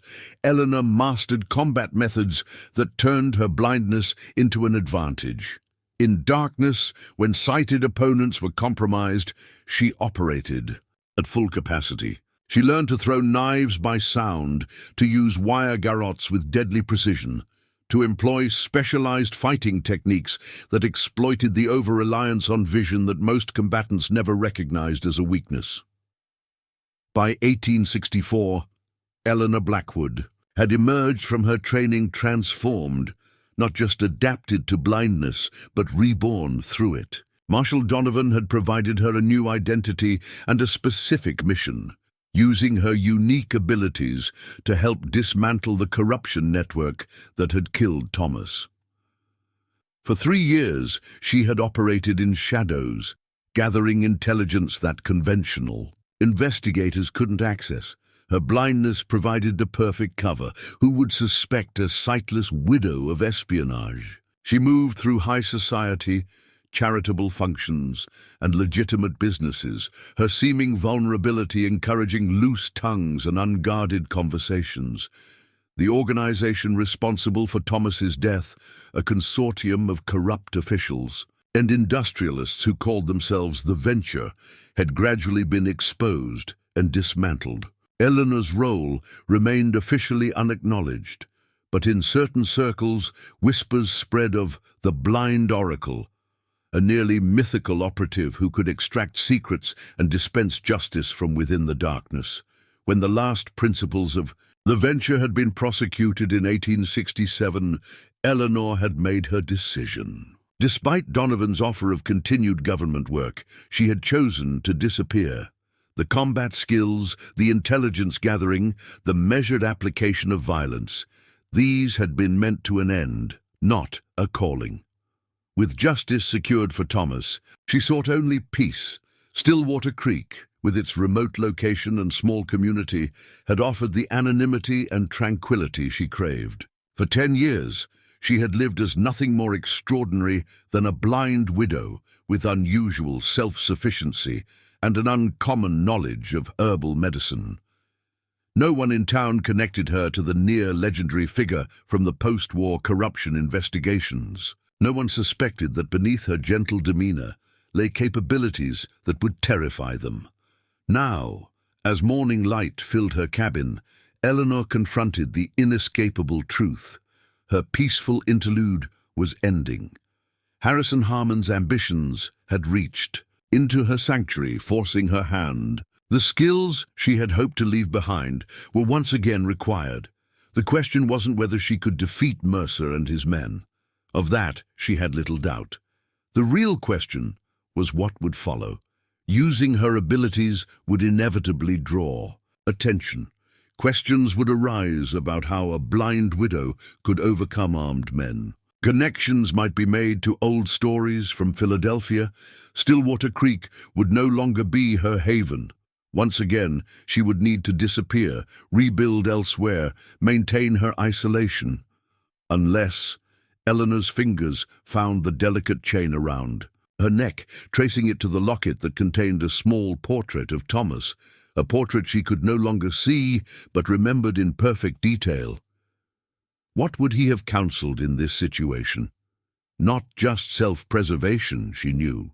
Thomas had always believed in protecting others, in standing against corruption even at personal cost. Harmon's plans threatened not just Eleanor, but the entire Stillwater community. The silver discovery would transform the valley, and anyone who stood in Harmony's way would meet the same fate planned for her. Eleanor moved to her hidden compartment once more, this time extracting the specialized journal where she recorded information in her personal Braille cipher. Her fingers skimmed across entries from the past decade, observations about Stillwater's residents, notes on conversations overheard, assessments of individual strengths and weaknesses. Sheriff Hayes, honest but constrained by legal procedures, hampered by his injury from effective field operations. Dr. Collins, observant, respected, but elderly and non-confrontational. Young Tim Morgan, sharp-minded, loyal, with extraordinary memory. Martha Jenkins, the town gossip, but with surprising courage when pressed. Russell Wade, former cavalry scout with combat experience, but drinking problems that clouded his judgment. Ordinary people, each with limitations, but also with potential if properly organized. People who had accepted Eleanor without questions, who had shown her kindness without expectation of return. People who deserved better than to have their community stolen through violence and corruption. A strategy began forming in Eleanor's mind, not just for surviving the immediate threat from Mercer's men, but for addressing the broader danger Harmon represented. It would require careful calibration, revealing enough of her abilities to be effective without exposing her full history. It would mean forming alliances rather than operating alone, as she had in Philadelphia. Most challengingly, it would mean trusting others with at least some version of her truth. The kettle's whistle interrupted her contemplation. Eleanor rose to prepare her tea, movements deliberate as she processed her decision. By the time she raised the cup to her lips, her course was set. She would not run. She would not passively defend. She would take the fight to Harmon directly, using not just her combat skills, but her intelligence-gathering experience to undermine his operations systematically, and she would not do it alone. Eleanor moved to her bedroom, opening the cedar chest. At the foot of her bed, beneath folded quilts, lay items she had kept but never expected to use again. Clothing designed for both practicality and concealment, with hidden pockets and reinforced seams. She dressed methodically, layer by layer, transforming from the widow of Stillwater Creek into someone closer to the operative she had once been.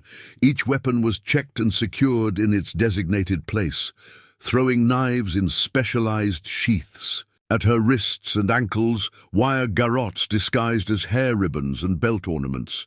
A slim stiletto blade nestled against her spine beneath her high collar. The small derringer found its home in a hidden pocket sewn into her bodice. Eleanor braided her hair tightly, twisting it into a secure knot that would not impede movement or provide an easy handhold for opponents. She selected boots with thin soles that allowed her to feel terrain variations beneath her feet, an important source of information when navigating by touch. As she prepared, Eleanor considered her immediate objectives. First, neutralize Mercer and his current team without, revealing her full capabilities. Second, gather intelligence about Harmon's broader operation and timeline. Third, selectively recruit allies from Stillwater while controlling how much they learned about her past. The most pressing concern was Mercer's imminent arrival. He would expect to find a frightened widow ready to negotiate surrender of her property. Instead, he would encounter the first phase of Eleanor's counter-strategy, a carefully staged scenario designed to create confusion and division among Harmon's men. She moved through her cabin, making final preparations with swift efficiency. Certain floorboards were subtly loosened to create telling creaks when stepped upon. Furniture was positioned to channel movement along specific paths. Her wind chimes were adjusted to new tonal patterns that would alert her to approaches from any direction. Most importantly, she prepared the psychological elements of her strategy. From her knowledge of criminals and corrupt officials in Philadelphia, Eleanor understood that organizations like Harmon's thrived on fear and intimidation, but fractured when faced with the inexplicable. Men who bullied ordinary citizens often broke when confronting something outside their experience, something that challenged their understanding of their own power. A blind woman who anticipated their movements, who seemed to see in darkness, who knew things she couldn't possibly know. Such a figure would create unease that could be leveraged. Eleanor paused at her kitchen table, extracting paper and a pencil from a drawer. Though she could no longer seem to write conventionally, she had developed techniques for creating legible messages through careful positioning and muscle memory.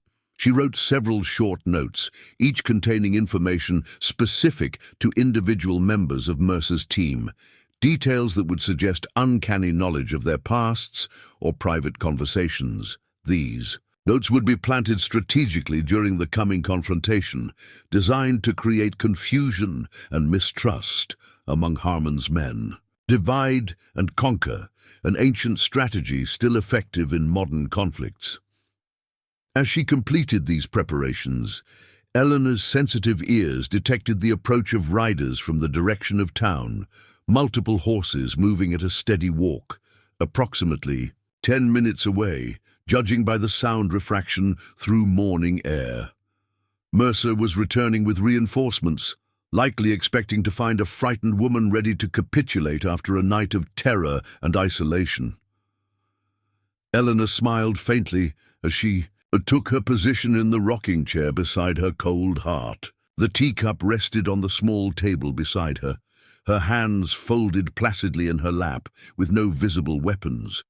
To all appearances, she was simply a blind widow awaiting visitors, the perfect image of vulnerability. Beneath this carefully constructed facade, however, Eleanor's mind calculated angles of attack, escape routes, and response patterns with the precision of a military strategist. Her ears tracked the approaching riders, identifying individual horses by their gaits and cataloging the subtle sounds of weapons being checked and readied. 5 riders in total, Mercer, and 4 others, including one whose spurs jingled with a distinctive pattern she had noted during their nighttime encounter. The 4th man had been located and retrieved from his watch position, it seemed. Only the bound sentry remained unaccounted for in their party. Eleanor's posture remained relaxed, her breathing steady despite the accelerating rhythm of her heartbeat. The familiar sensation of pre-combat focus settled over her. Not fear, but heightened awareness, a state where time seemed to stretch and sensory input sharpened to extraordinary clarity. In Philadelphia, she had fought to avenge Thomas and dismantle corruption. Here in Stillwater Creek, she fought to protect a community that had given her sanctuary and the chance for a peaceful life. The stakes were different, but the core principle remained the same, standing against those who used power to victimize the vulnerable. As hoofbeats entered her clearing, and men dismounted with the creaks of leather and jingle of spurs, Eleanor took a deep, centering breath. The moment of philosophical contemplation had passed. Now came the time for action. Eleanor Blackwood, widow, healer, and secret operative, had made her decision. Harrison Harmon's men were about to discover that they had threatened the wrong, blind woman. In the coming confrontation, their reliance on sight would prove a weakness, not a strength. Their confidence in facing a helpless widow would become their undoing. The blind would lead the sighted into darkness, and there, the true hunt would begin. Boots thumped across Eleanor's porch, followed by a sharp, authoritative knock. Unlike the previous night's forced entry, Mercer had apparently decided to maintain at least a veneer of civility for this morning's confrontation. "Mrs. Blackwood," he called, his voice carrying the false heartiness of a man confident in his position. "I trust you've had time to consider our offer." Eleanor raised her voice just enough to be heard through the door. "The door isn't locked, Mr. Mercer. Please come in." A pause followed. Clearly they had expected resistance, or at least hesitation. The door swung open with a creak Eleanor had carefully engineered during her night's preparations. Footsteps entered.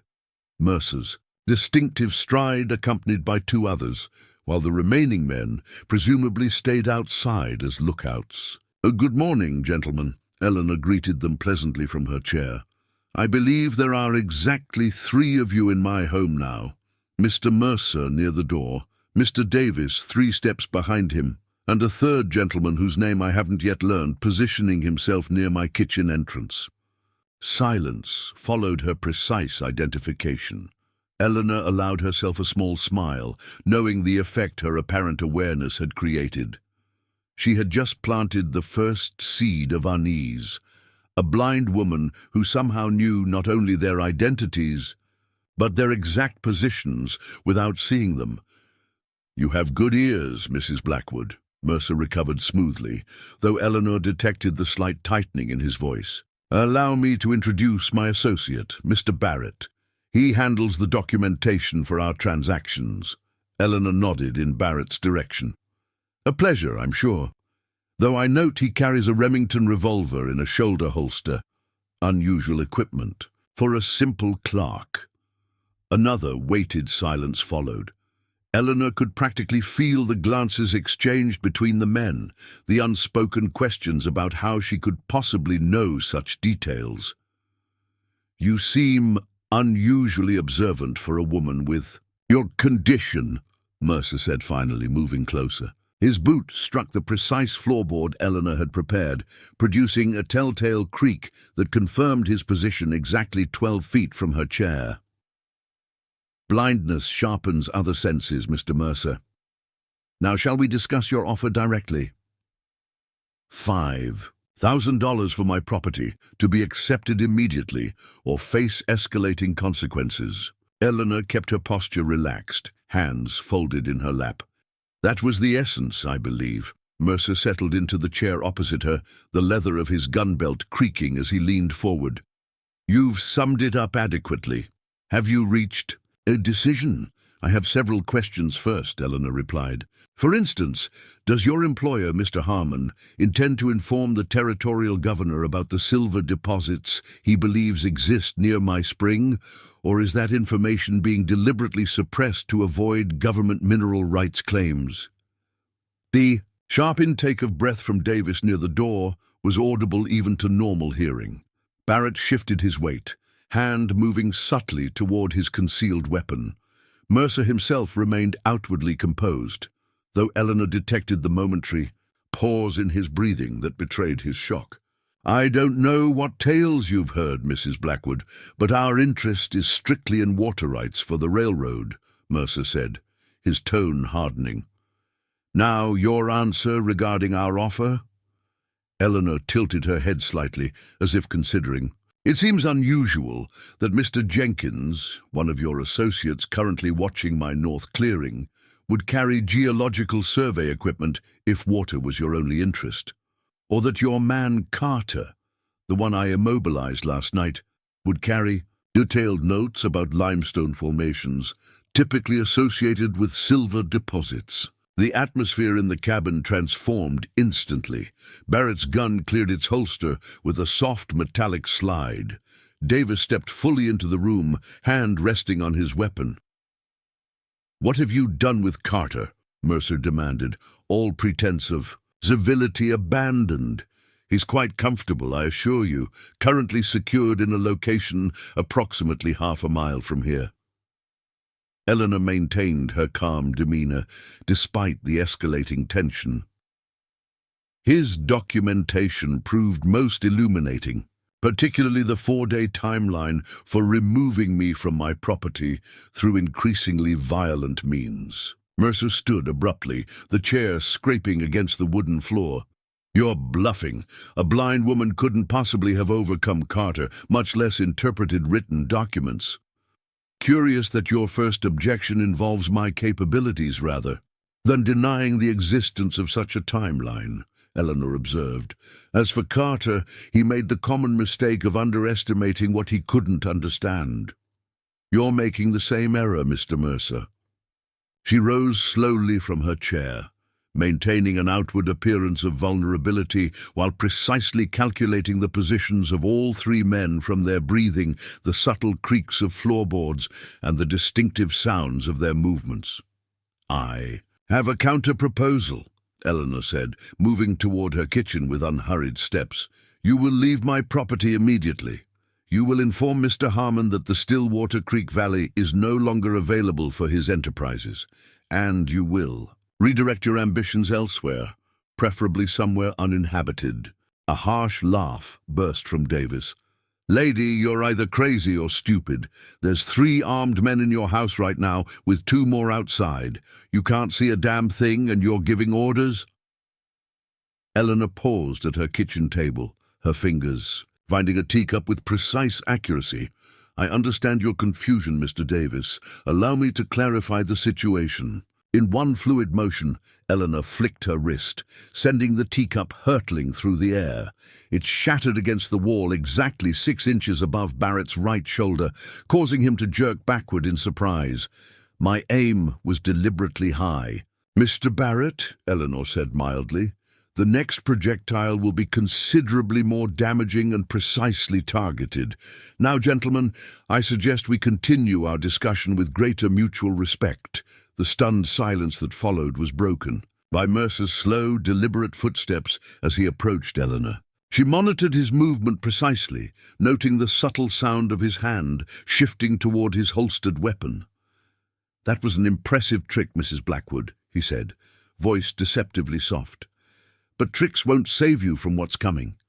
Harmony wants this land, and he's going to get it. The only variable is how much you suffer in the process. Eleanor smiled faintly. Speaking of variables, have you noticed the unusual arrangement of my furniture since last night? The specific positioning of my wind chimes?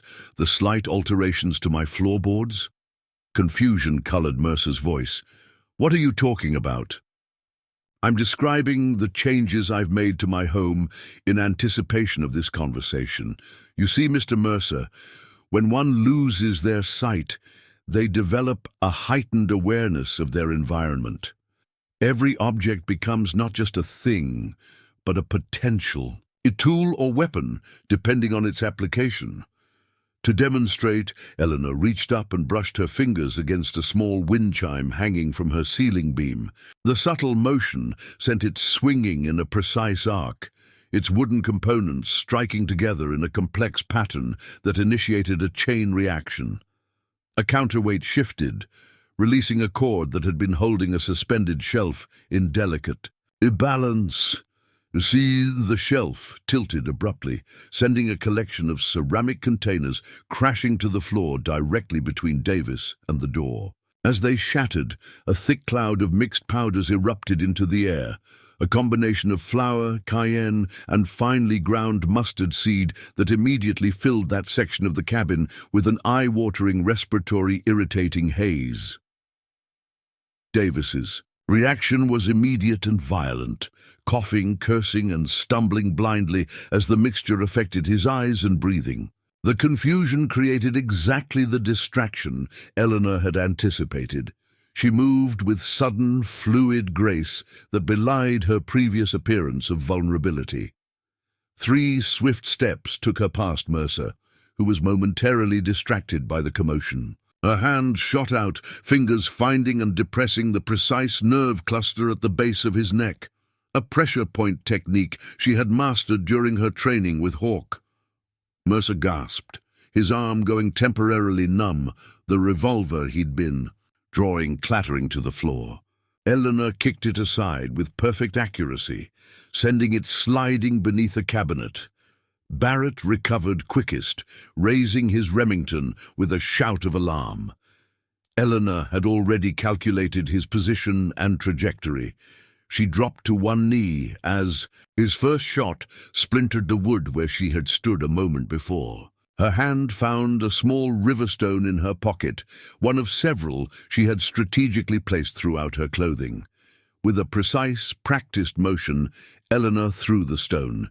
It struck Barrett's hand with surgical accuracy, causing him to yelp in pain and loosen his grip on the revolver. His second shot went wild, embedding itself in her ceiling beams. Eleanor was already moving again, navigating her cabin with the confidence of someone who could see perfectly in the chaos she had created. Davis remained incapacitated by the irritant cloud near the door, coughing too violently to present a threat. Mercer was recovering from the nerve strike, but still struggling to regain full function in his arm.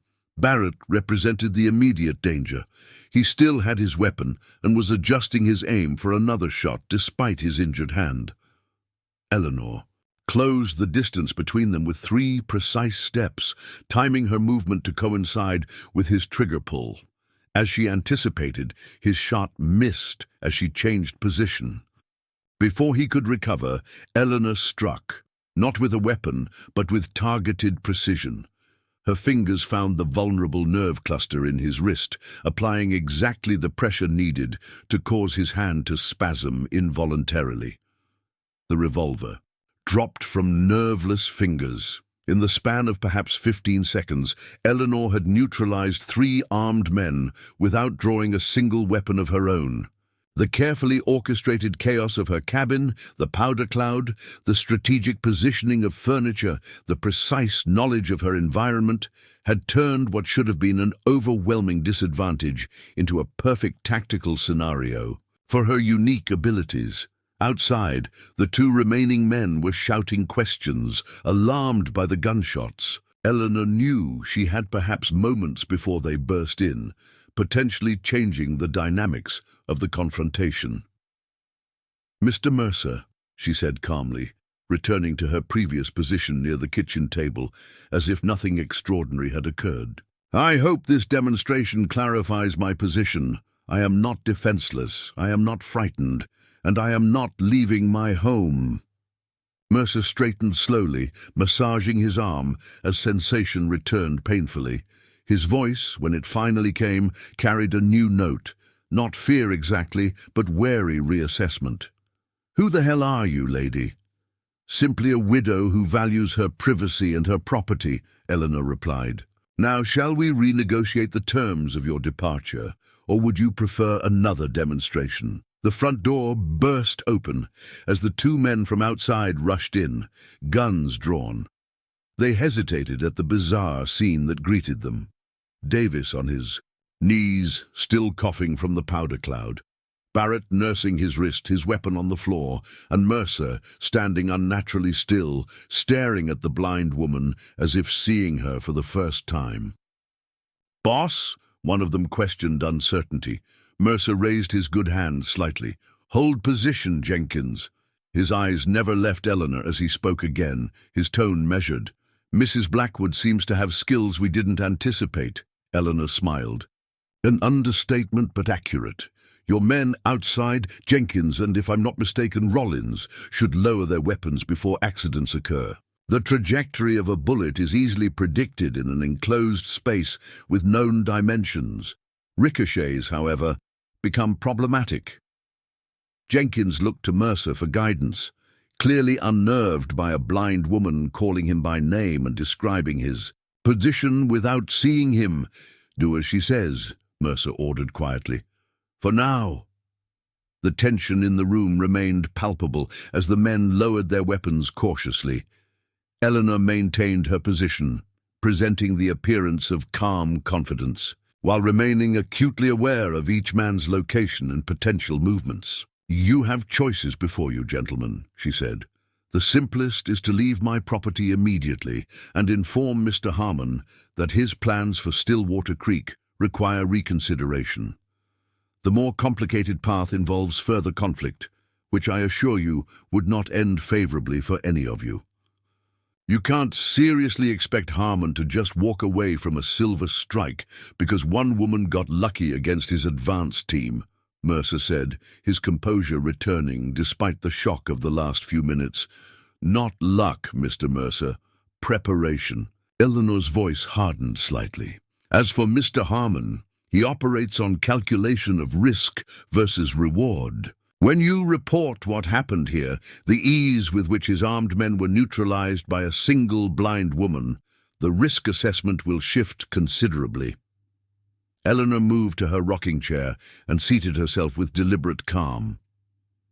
The psychological impact of this gesture, returning to a position of apparent vulnerability after demonstrating her capabilities, was calculated to unsettle her opponents further. "Of course," she continued, "you could choose not to report this encounter accurately. That would be unfortunate, as I've taken the liberty of sending documentation of Mr. Harmon's illegal activities regarding mineral rights to 3 separate recipients. Should anything happen to me, that information will be delivered to the territorial governor, the federal marshal, and the Denver Post newspaper." It was a bluff, but one constructed on the foundation of her earlier intelligence gathering. Eleanor had indeed sent the telegram to her sister in Boston using their prearranged code, though the documentation wasn't yet en route. The specific details about Harmon's operation came from Carter's papers and conversations she had overheard, providing enough authentic detail to make the bluff credible. Mercer was silent for several long moments, clearly reassessing the situation. When he finally spoke, his tone had shifted to one of professional respect. "You know, Mrs. Blackwood, in my line of work, you develop an instinct for which fights are worth pursuing, and which should be reconsidered. This morning has been informative." "I'm pleased to hear it," Eleanor replied mildly. "Does this mean we understand each other?" "It means I'll be providing Mr. Harmon with a full report of our encounter, including my assessment of the changed risk factors." Mercer signaled to his men, who began collecting themselves with wary glances toward Eleanor. "He'll make his own determination." "Fair enough." Eleanor rocked gently in her chair, the picture of unconcern. "When you make your report, perhaps include this additional information. The silver deposits on my property are significant, but limited to a specific geological formation. A proper survey would reveal more extensive deposits 2 miles south, on unclaimed land currently considered worthless because of its distance from water." Mercer paused at this unexpected revelation. Why would you share that information? Because, contrary to what you might believe, Mr. Mercer, I have no objection to progress or prosperity. I object to theft and intimidation. If Mr. Harmon wishes to develop legitimate mining operations on legitimately acquired property, neither I nor the people of Stillwater Creek would oppose him. The strategic value of this information wasn't lost on Mercer. Eleanor was offering an alternative that could potentially satisfy Harmon's ambitions without requiring conflict over her property. Whether he would accept such a compromise remained to be seen, but the seed had been planted. "I'll include your suggestion," Mercer said finally, "though I wouldn't count on Harmon's reasonableness. He's not a man accustomed to adjusting his plans." "Then he may require additional persuasion," Eleanor replied, her tone making it clear that she was prepared to provide exactly that if necessary. As Mercer gathered his men and prepared to depart, he paused at the door. "One question, Mrs. Blackwood, if you'll indulge me. How did you manage to overcome Carter last night? He's one of our most experienced men." Eleanor smiled faintly. "The world is full of sounds, Mr. Mercer. Those who rely on sight often fail to hear them clearly. Carter never heard me approach because he was listening for the wrong things." It wasn't a complete explanation, but it reinforced the image Eleanor wanted to project, a woman whose blindness had transformed into an unfamiliar and therefore unsettling power. Let them wonder about the full extent of her capabilities. Uncertainty would work to her advantage in whatever came next. After Mercer and his men had mounted their horses and ridden away, Eleanor remained in her rocking chair, analyzing the encounter. Her demonstration had achieved its primary objective, creating doubt and confusion that would ripple through Harmon's organization. The men would return with conflicting accounts of what they had witnessed. A blind woman who anticipated movements she couldn't see, who struck with precision despite her disability, who seemed to know details she shouldn't possibly know. The psychological impact would be significant. Men like Harmon's hired guns operated in a world of predictable cause and effect, of power. Dynamics they understood. Eleanor had deliberately presented them with something outside their experience, an opponent whose very vulnerability became her strength. But she harbored no illusions about the temporary nature of this victory. Mercer was right about one thing. Harmon wouldn't simply abandon his plans because of an initial setback. If anything, her resistance would intensify his determination. The territorial ruthlessness that had built his reputation wouldn't allow for retreat simply because one property owner proved unexpectedly formidable. Eleanor rose from her chair and began methodically cleaning her cabin, restoring order after the strategic chaos she had created. As she worked, she considered her next moves. She had bought time, perhaps a day, possibly two, before Harmon responded. How he would respond remained uncertain. Though escalation seemed likely, her immediate priority was recovering Carter from where she had secured him overnight. The man possessed valuable intelligence about Harmon's operation, and properly handled, he might become an asset, rather than merely a neutralized enemy. Beyond that, Eleanor needed to extend her preparations beyond her own property. If Harmon couldn't seize her land directly, he might target the town itself, applying pressure through other residents to isolate and eventually overcome her resistance. She needed allies, carefully selected individuals who could be trusted with portions of her true capabilities without being given the complete picture of her past. Sheriff Hayes was the obvious starting point, but others in town had potential as well. The mysterious blind widow of Stillwater Creek had revealed a fraction of her true self this morning. The ripples from that revelation would spread quickly, changing how she was perceived and treated. There was risk in that change, but also opportunity if she could control the narrative, shape the assumptions people made about her abilities. Eleanor moved to her hidden compartment and retrieved Her journal, recording the morning's events in her precise braille notation. Her fingers moved swiftly across the page as she documented reaction times, tactical observations, and psychological responses for future reference.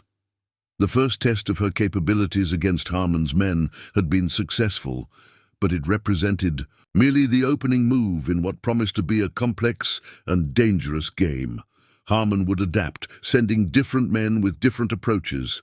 Eleanor would need to remain unpredictable, revealing new aspects of her abilities strategically to maintain the psychological advantage.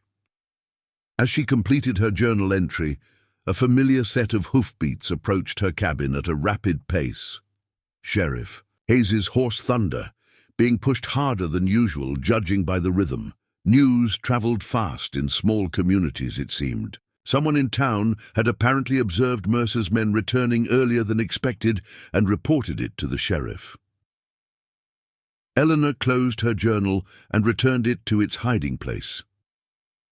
The time had come to begin carefully selecting allies, starting with Stillwater Creek's dedicated but limited lawman. She would need to reveal enough of her capabilities to secure his cooperation without exposing the full extent of her past or her training.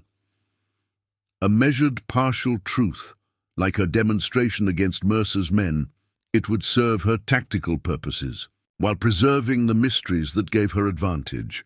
The game was evolving, pieces moving into new positions on the board. Eleanor straightened her dress and moved to the door, composing her features into an expression of calm dignity rather than the fierce concentration of a tactician. Sheriff Hayes would find the blind widow shaken but resolute, willing to accept his protection while subtly directing it toward her broader strategy. The opening test against her enemies had been completed successfully. Now came the more delicate test of potential allies. The night sky above Stillwater Creek glittered with stars, their light falling upon a town transformed. 3 weeks had passed since Eleanor's confrontation with Mercer's men, weeks filled with strategic maneuvering, carefully cultivated alliances, and the gradual exposure of Harrison Harmon's operation to legal scrutiny. Eleanor stood on her porch, listening to the night sounds, with the same acute awareness that had kept her alive through numerous dangers. The familiar symphony of crickets, owls, and rustling leaves was accompanied by a new element, the measured footsteps of townspeople patrolling the outskirts of her property. Sheriff Hayes approached from the direction of the main road, his gait unmistakable to Eleanor's trained ears. "Evening, Mrs. Blackwood," he called as he climbed her porch steps. "Perimeters secure. Jenkins and the Rodriguez boys have the south approach covered, and Russell Wade's handling the creek side with those 2 ranch hands from the Peterson place. Thank a tea." "You, Sheriff?" Eleanor replied, offering him a cup of coffee from the pot she'd prepared. "Any word from Marshal Collins?" "The telegraph came through about an hour ago." Hayes accepted the coffee with gratitude, the night air carrying an autumn chill. "Federal warrants have been issued for Harmon and his top lieutenants. Marshal's office expects to serve them within 48 hours. Eleanor nodded, satisfaction evident in her slight smile. "And the silver claim?" "Filed properly with the land office, just as you suggested. The territorial governor himself signed off on it. Seems he was mighty impressed by that geological survey you provided." Hayes chuckled softly. "Still don't know how you managed to compile all that information without being able to see the formations yourself." Eleanor's smile deepened. Over the past weeks, she had carefully constructed a narrative that explained her abilities without revealing her full history, a blend of truth and carefully crafted omission that satisfied curiosity without exposing vulnerabilities. "As I've explained, Sheriff, blindness forces one to develop alternative methods of perceiving the world. The particular resonance of stone when struck, the subtle changes in temperature and air currents near different geological formations, these become as informative as visual data for those who learn to interpret them." Hayes made a non-committal sound that suggested respectful skepticism. "If you say so, Mrs. Blackwood, I've stopped questioning your methods and learned to appreciate the results." This pragmatic acceptance had characterized Hayes's response once he'd moved past his initial shock at witnessing Eleanor's capabilities. Their alliance had formed the cornerstone of Stillwater Creek's defense against Harmon's increasingly desperate attempts to secure control of the valley. After Mercer's retreat from Eleanor's cabin that morning 3 weeks ago, events had accelerated rapidly. As she had anticipated, Harmon had not abandoned his plans, but had instead escalated, sending a larger force to intimidate the town while isolating her property. Eleanor had been prepared. The strategic revelation of her abilities against Mercer's men had been calculated to create rumors and uncertainty, psychological leverage she had exploited fully in the confrontations that followed. When Harmon's main force arrived, 12, a hardened gunman led by his brutal enforcer, a man named Graves, they found not a vulnerable blind woman, but a town unexpectedly organized for resistance, with Eleanor Blackwood as its unlikely tactical advisor. I received a letter from my sister. "Today," Eleanor said, breaking the companionable silence that had fallen between them. "It seems news of our situation has reached Eastern newspapers. Harmon's operation has drawn the attention of federal authorities beyond just our territorial marshal." "What are you doing as well?" Hayes asked, though his tone suggested he already knew the answer. Eleanor sipped her coffee.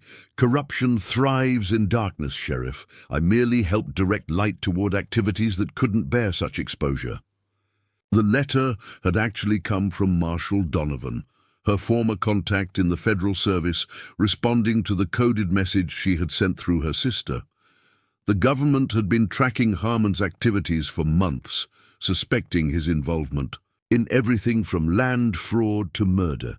Eleanor's detailed intelligence had provided the final evidence needed for federal intervention. "The town council's meeting tomorrow to discuss the railroad negotiations," Hayes said, changing the subject. "Now that Harmon's out of the picture, the legitimate investors are eager to proceed. They're suggesting naming the new station Blackwood Junction in your honor." Eleanor laughed softly. "Hardly appropriate for someone who values privacy as I do, though I appreciate the sentiment. You might have to accept a certain degree of local fame, Mrs. Blackwood.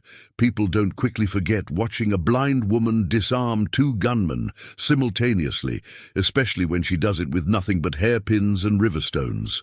That particular demonstration had occurred during Harmon's second attempt to seize control of the town. Graves and his men had taken over the saloon, holding several townspeople hostage while demanding Eleanor's surrender. Her response had become something of a legend in Stillwater Creek. Entering through the back door during a manufactured distraction, she had navigated the crowded room by sound alone, neutralizing 2 guards before most people realized she was present. "People's memories are shorter than you might think," Eleanor replied. "Once the railroad brings new faces and prosperity, my moment of notoriety will fade into local folklore, exaggerated beyond recognition." Hayes finished his coffee. "Maybe so, but some of us won't forget what you've taught us. This town's changed. Mrs. Blackwood, people stand straighter, watch out for each other more. Even that troublemaker Jenkins has found purpose as part of our town watch." Eleanor nodded thoughtfully. The most rewarding aspect of the past weeks had been witnessing the transformation of Stillwater Creek's residents from passive victims into an organized community capable of defending its own interests. She had selected her core allies carefully. Sheriff Hayes, Dr. Collins, Russell Wade, and young Tim Morgan, teaching each specific skills suited to their abilities and temperaments. Through them, a broader network had formed, with families like the Rodriguezes and Petersons contributing according to their strengths. Even Martha Jenkins, the town gossip, had proven invaluable for disseminating strategic information and monitoring community morale. "The changes were always within them," Eleanor said. "They simply needed a catalyst and direction." Hayes rose to continue his rounds. Well, whatever your methods, this town owes you a debt that can't be repaid. When this is over, I hope you'll consider staying. Stillwater Creek needs people like you, especially with growth coming." After the sheriff departed, Eleanor remained on her porch contemplating her future.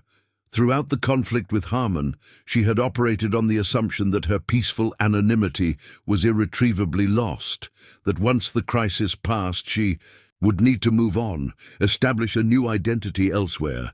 Now she wasn't so certain. The people of Stillwater Creek had seen aspects of her capabilities, yes, but they had created their own explanations that fell far short of the truth. No one had connected her to the blind oracle of Philadelphia. No one suspected that beneath the respectable widow's facade lay a government-trained operative with lethal skills. Instead, they had mythologized her in ways that actually provided better cover than anonymity.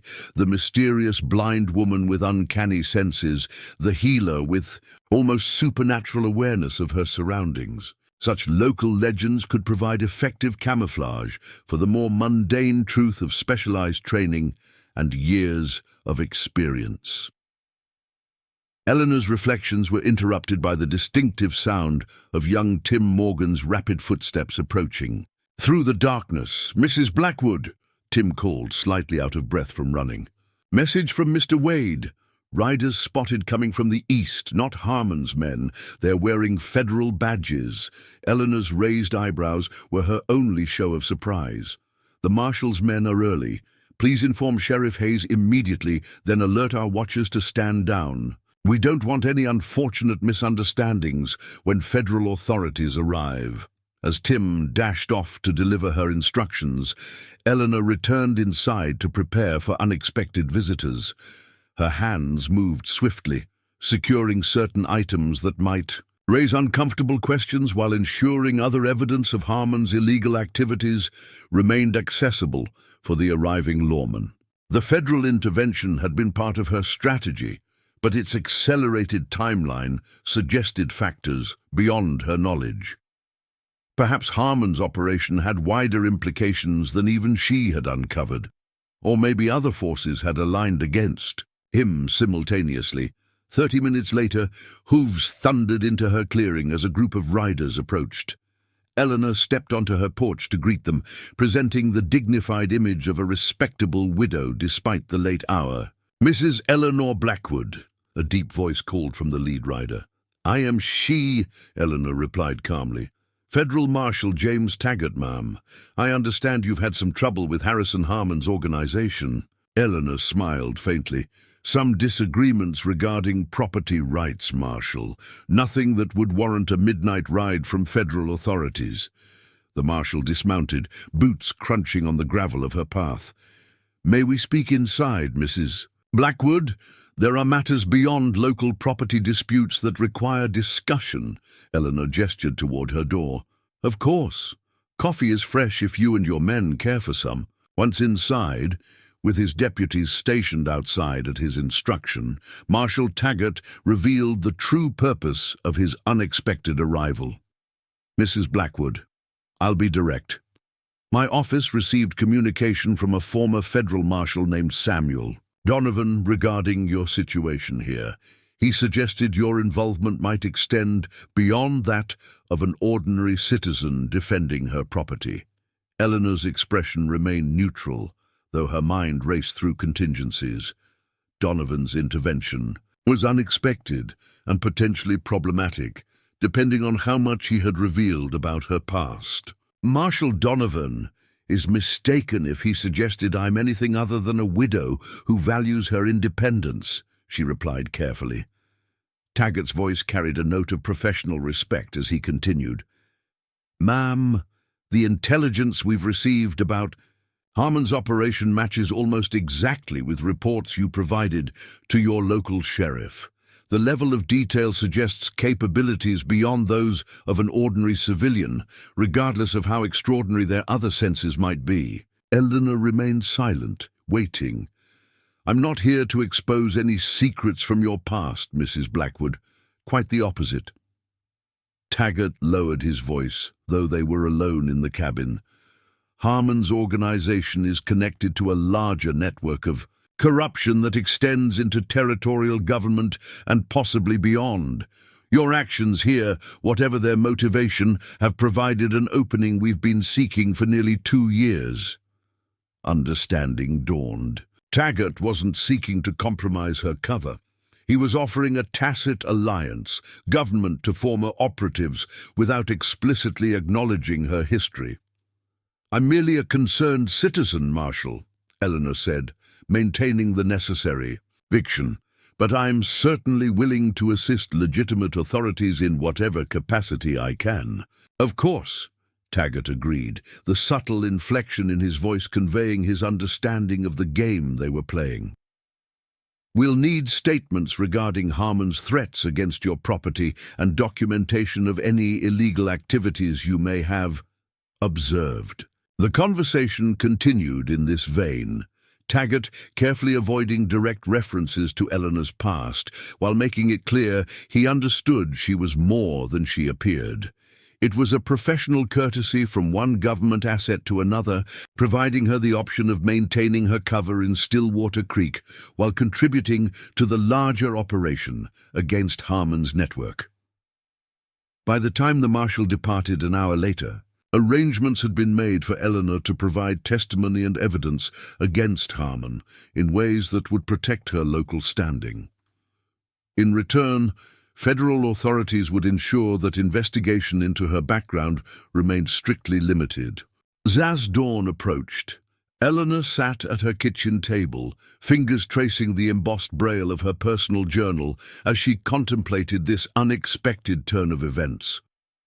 The conflict that had threatened to expose her past and force her relocation had instead created a new equilibrium, one that might actually provide greater security than her previous anonymity.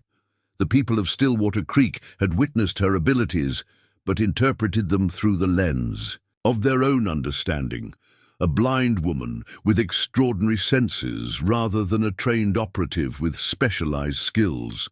Federal authorities knew more, but had professional reasons to protect her identity. And Harmon's network, rather than representing an ongoing threat, would soon be dismantled through legal channels.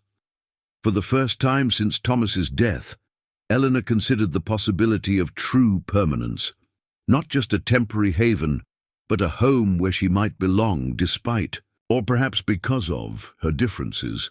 The next week brought rapid developments as federal marshals swept through the territory, arresting Harmon and his key lieutenants, including Mercer and Graves. The evidence Eleanor had gathered, supplemented by federal intelligence, created an airtight case against the criminal network. Without their protection, smaller operators fled the region, leaving the Stillwater Valley unexpectedly peaceful. On a crisp autumn morning, Eleanor stood beside Sheriff Hayes as the town gathered to welcome the legitimate railroad representatives. The surveying party, led by a forthright engineer named Williamson, presented plans that respected existing property rights while still allowing for necessary development. "Mrs. Blackwood," Williamson addressed her directly, "your property contains a key watershed that would be ideal for our water storage needs. Unlike our predecessors, we're prepared to negotiate fair usage rights rather than demanding outright purchase. Would you be amenable to discussing such an arrangement?" Eleanor smiled. "I believe reasonable accommodations can be reached, Mr. Williamson. The prosperity of Stillwater Creek benefits us all, provided it doesn't come at the expense of its existing community." The resulting agreement became a model for development. Throughout the territory, respectful of established rights while facilitating progress that benefited the broader community. Eleanor's role in negotiating these terms further cemented her position as a respected, if somewhat mysterious, figure in Stillwater Creek's evolution. As winter settled over the valley, bringing quiet snowfalls and long evenings, Eleanor found herself experiencing an unfamiliar sensation: contentment. Her cabin remained her sanctuary, but she no longer felt the constant vigilance that had characterized her life for so many years. The wind chimes still provided their early warning system, but they sang more often for friends than potential. Your threats. Sheriff Hayes became a regular visitor, their conversations evolving from tactical discussions to deeper exchanges about justice, community, and occasional reminiscences of lives they had lived before Stillwater Creek. Though Eleanor never revealed the full extent of her past, she allowed Hayes glimpses of the woman she had been, the attorney's wife with a sharp mind and strong convictions. Dr. Collins continued to collaborate with her on medicinal preparations, their combined knowledge benefiting the growing community. As new families arrived ahead of the railroad construction, young Tim Morgan developed his gifts for observation and communication under her subtle guidance, becoming the sheriff's unofficial deputy and Eleanor's most enthusiastic student. The town itself transformed gradually, new buildings rising alongside, familiar structures, fresh faces integrating with established families. Through it all, Eleanor's influence remained a steady current, shaping developments with a wisdom few recognized as a carefully calculated strategy. On the anniversary of the confrontation with Mercer's men, Eleanor received an unexpected package, delivered by special courier. Inside, protected by layers of careful wrapping, she found a small wooden box containing a single item, Thomas's pocket watch, recovered from evidence in Harmon's case, and returned to her by Marshal Taggart with a brief note of thanks for her civilian assistance. That evening, as snow fell softly outside her window, Eleanor sat beside her fire, fingers tracing the intricate engravings on the watch case. The timepiece represented not just her past, but the journey that had brought her to this unexpected present, from Philadelphia society to frontier widow, from government operative to community guardian. The path had been neither straight nor easy, but sitting in her cabin, listening to the familiar sounds of Stillwater Creek settling into winter's quiet embrace, Eleanor Blackwood recognized that it had led her precisely where she needed to be. Her blindness, once perceived as her greatest vulnerability, had become her unique strength. The isolation she had sought for protection had transformed into a meaningful connection with a community that valued her for exactly who she appeared to be, even without knowing all that she was. Outside, the wind stirred her carefully calibrated chimes, creating a melody that no longer signaled danger, but simply marked the passage of time in a place that had finally, genuinely become home. Eleanor smiled, tucking Thomas's watch into her pocket as she rose to prepare for another day in Stillwater Creek, a day where she would continue to hunt not enemies but opportunities, guided not by sight but by the superior awareness that darkness had taught her to embrace. The blind widow had found her place, and it was precisely where others had least expected her to thrive. In plain sight, yet forever in a world of sound and shadow that only she could truly navigate. Spring arrived in Stillwater Creek, with the rumble of construction equipment and the steady rhythm of hammers as the railroad station began to take form on the eastern edge of town. Eleanor walked its perimeter each morning, her cane tapping against wooden platforms and newly laid stone, as she created a precise mental map of the changing landscape. "Morning, Mrs. Blackwood," called Jeremiah Peterson, who had transitioned from ranching to supervising the local construction crew. "You're just in time to hear the new bell being installed. They're mounting it on the station house roof right now." Eleanor tilted her head upward, focusing on the metallic sounds of installation. Belgian cast bronze, if I'm not mistaken. Good resonance. "How you can tell that from down here is beyond me," Jeremiah chuckled, having long since given up questioning her unusual perceptions. "When will it be operational?" she asked, By week's end, they're setting it to ring on the quarter hour and for incoming trains. Eleanor nodded appreciatively. An excellent navigation aid. Please thank Mr. Williamson for incorporating my suggestion. Matt, Bell had been her idea, a timekeeper for the community, but also a consistent audio landmark that would allow her to orient herself as the town expanded around the station. Williamson, impressed by her insights regarding acoustic considerations in public spaces, had incorporated several of her recommendations into the final design. Later that afternoon, Eleanor received visitors in her garden, a space that had expanded considerably over the winter. What had once been a small patch of medicinal herbs had grown into a half-acre cultivation of both practical and ornamental plants, their placement guided by scent and texture rather than visual appeal. Martha Jenkins and her daughter Sarah arrived, carrying seedlings from their greenhouse, a business venture that had flourished with Eleanor's guidance on propagation techniques. "These are the aromatic varieties you requested," Martha explained, placing the trays near Eleanor's workbench. "Lavender, rosemary, and something special, night-blooming jasmine that Sarah cultivated from cuttings." Eleanor's fingers gently explored the jasmine seedlings, detecting their distinctive structure. Nocturnal bloomers release their scent after sunset. "Very clever, Sarah. They'll create an olfactory map for evening navigation." 16-year-old Sarah beamed at the compliment. Once painfully shy, she had blossomed under Eleanor's mentorship into a confident young woman with remarkable botanical talents. "I've been experimenting with your suggestion about plant communication," Sarah said eagerly.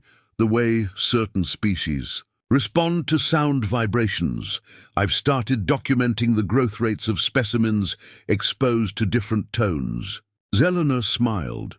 Her casual observations about plant responsiveness had sparked Sarah's scientific curiosity, potentially leading to agricultural innovations that might benefit the entire region. "Sheriff Hayes mentioned you might be teaching at the school next term," Martha said, as they worked together planting the seedlings in carefully prepared beds. "Just one afternoon a week," Eleanor confirmed. "A special class on sensory awareness and natural navigation. Sheriff Hayes believes such skills would benefit the children, especially with the wilderness so close to town." What had begun as informal lessons for Tim Morgan and a few other interested youngsters had gradually evolved into a structured curriculum. Eleanor carefully balanced practical instruction with deliberately vague explanations of how she had acquired her unusual abilities. The mystique surrounding her methods actually served her purposes, creating a protective barrier of assumptions that prevented anyone from looking too deeply into her past. The garden session concluded with Martha inviting Eleanor to Sunday dinner, a regular occurrence that would have seemed impossible during her early years of isolation in Stillwater Creek. Eleanor accepted graciously, recognizing the value of such social integration to her long-term security. As twilight approached, she received a more formal visitor. Marshal Taggart arrived unannounced, his horse's distinctive gait alerting Eleanor to his identity long before he reached her door. "Mrs. Blackwood," he greeted her with professional courtesy as she met him on the porch. "Apologies for the unexpected." "Don't call. No apology necessary, Marshal. Your timing suggests news regarding the Harmon proceedings." Inside, with coffee served and privacy ensured, Taggart confirmed her assessment. "The federal case has concluded. Harmon received 20 years for corruption, fraud, and conspiracy. Mercer accepted a reduced sentence in exchange for testimony against higher-level connections." Eleanor nodded, satisfaction evident in her slight smile. "And the territorial implications?" 2 judges removed from the bench, 1 senator resigned, a head of investigation, and the governor's appointment of a special commission on land fraud. Taggart's voice carried grudging admiration. Your documentation provided the framework for our entire case. The Department of Justice sends its unofficial appreciation. I'm merely pleased justice was served, Eleanor replied modestly. Has there been any indication of retribution from Harmon's remaining associates? None directed at Stillwater Creek. Our intelligence suggests most have scattered to avoid prosecution. He hesitated briefly. However, there is one matter of potential concern. A private investigator from Chicago has been making inquiries regarding the Blind Oracle case from Philadelphia. Eleanor's posture remained relaxed, despite her immediate internal alertness. An academic interest in old cases, perhaps. Perhaps, Taggart acknowledged without conviction. But his timing coincides with newspaper accounts of Stillwater Creek's remarkable blind widow who outmaneuvered Harmon's men. I've taken the liberty of having certain records from the Philadelphia period sealed under national security provisions. That seems excessive for historical cases with no current relevance, Eleanor observed carefully. Taggart's response carried the understated weight of official position. The government protects its assets, Mrs. Blackwood, even retired ones, particularly those who continue to provide valuable service in civilian capacities. The message was clear. Eleanor's past would remain protected as long as her present activities aligned with government interests. It was a bargain she could accept, especially as those interests currently matched her own desire for stability in Stillwater Creek. After Taggart's departure, Eleanor spent the evening at her writing desk, hands moving across paper as she worked. On her latest project, a textbook of sorts documenting non-visual navigation techniques in Braille, the Territorial Education Board had expressed interest in distributing copies to schools throughout the region, creating the potential for her methods to benefit others with visual impairments. As she worked, Eleanor reflected on the transformation of her life in the months since confronting Harmon's men. What had begun as a defensive stand to protect her property had evolved into something far more profound, a genuine integration into community leadership and purpose beyond mere survival. The following morning brought another significant development. Sheriff Hayes arrived as Eleanor was tending her front garden, his excitement evident in his accelerated pace. Town council approved it unanimously, he announced without preamble. The new territorial circuit judge will hold court in Stillwater Creek beginning next month. They're converting the old mercantile into a proper courthouse.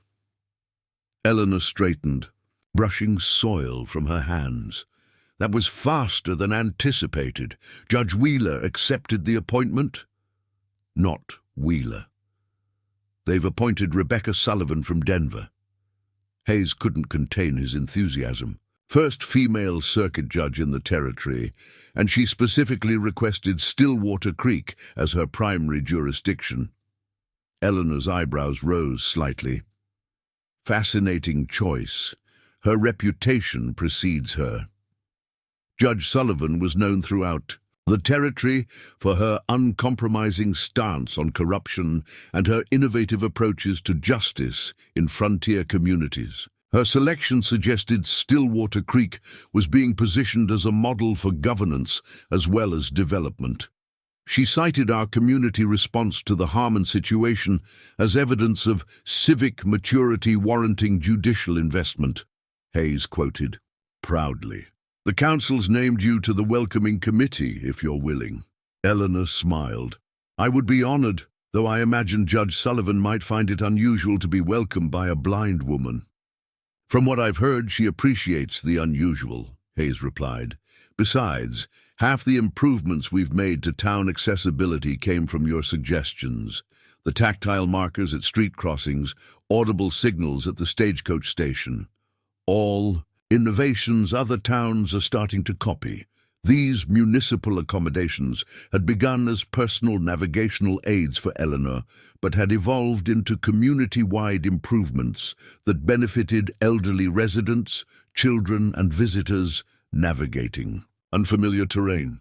Stillwater Creek was developing a reputation for progressive civic design that attracted positive attention from territorial authorities. Later that week, Eleanor hosted a gathering that would have been unimaginable during her years of self-imposed isolation. Dr. Collins arrived first, bringing his new apprentice, a young woman named Hannah Davis, who had traveled from Boston specifically to study Eleanor's botanical remedies. They were followed by Tim Morgan and his father, Russell Wade, now 6 months sober and serving as deputy sheriff, and the Rodriguez family, whose daughter Lucia had begun training with Eleanor in non-visual navigation techniques after suffering temporary blindness from a childhood illness. The gathering represented the inner circle of what locals had begun calling Mrs. Blackwood's Academy, an informal but increasingly structured program of instruction in Eleanor's specialized skills. While the full extent of her abilities remained her secret, she had carefully selected elements that could be taught without raising questions about their origin. "I've received correspondence from the Territorial Education Office," Eleanor announced, as they enjoyed coffee and Martha Jenkins's apple tarts on her expanded porch. "They're interested in documenting our teaching methods for possible implementation elsewhere." Dr. Collins beamed with pride. "Your herbal compendium is already being copied for distribution to frontier medical practitioners. 3 of your formulations have been accepted into the Denver Hospital Pharmacopoeia." Young Tim Morgan, no longer quite so young at 18, spoke up eagerly. "The telegraph office manager in Silver Creek asked me to train his new operators in our message verification system. Said he's never seen a more efficient method for preventing transmission errors." One by one, they shared similar stories. Innovations developed under Eleanor's guidance spreading beyond Stillwater Creek, creating a legacy that extended far beyond her original desire for anonymous sanctuary. As spring turned to summer, the railroad's completion brought the anticipated influx of new residents and commerce. Eleanor adapted to each change, maintaining her central role in community affairs while carefully preserving the mystique that protected her true history.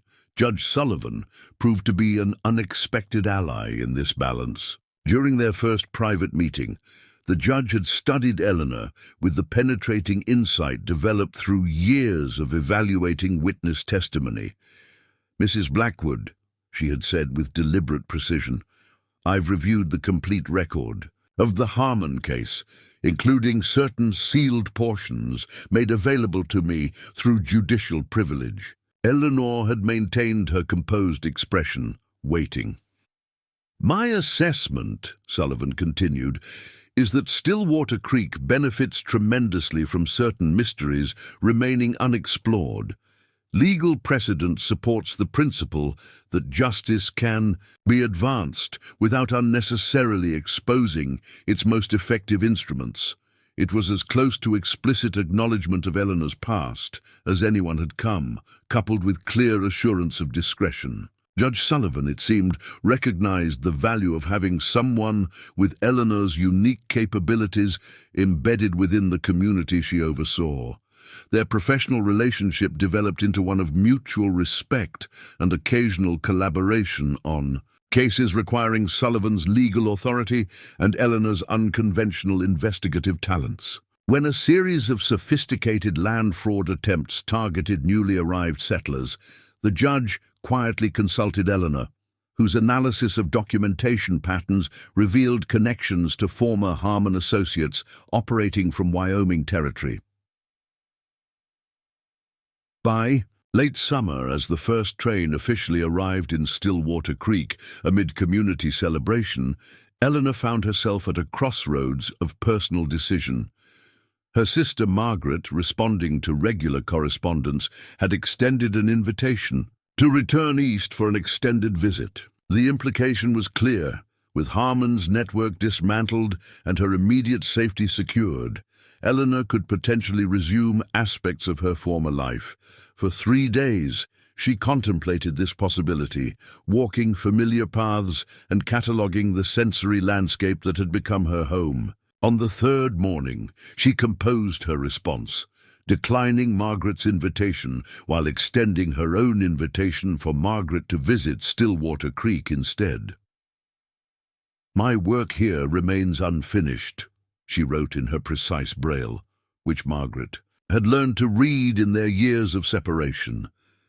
"I find myself in the unexpected position of building rather than merely surviving, creating systems and teaching methods that may benefit others long after I am gone. Philadelphia holds precious memories, but Stillwater Creek offers a purpose I cannot abandon." That evening, as Eleanor sat on her porch, listening to the new station house bell marking the hour, Sheriff Hayes arrived for their regular chess game, another ritual that had developed during the past months. They played using a specialized board with raised and recessed squares, the pieces distinctively shaped for identification by touch. "Heard from Judge Sullivan today," Hayes mentioned casually as he contemplated his move. "Territorial governors establish a commission on accessibility standards for public buildings. She recommended you as a consultant." Eleanor smiled as her fingers detected Hayes's attempt to quietly reposition his knight, a regular tactic he still believed she couldn't perceive.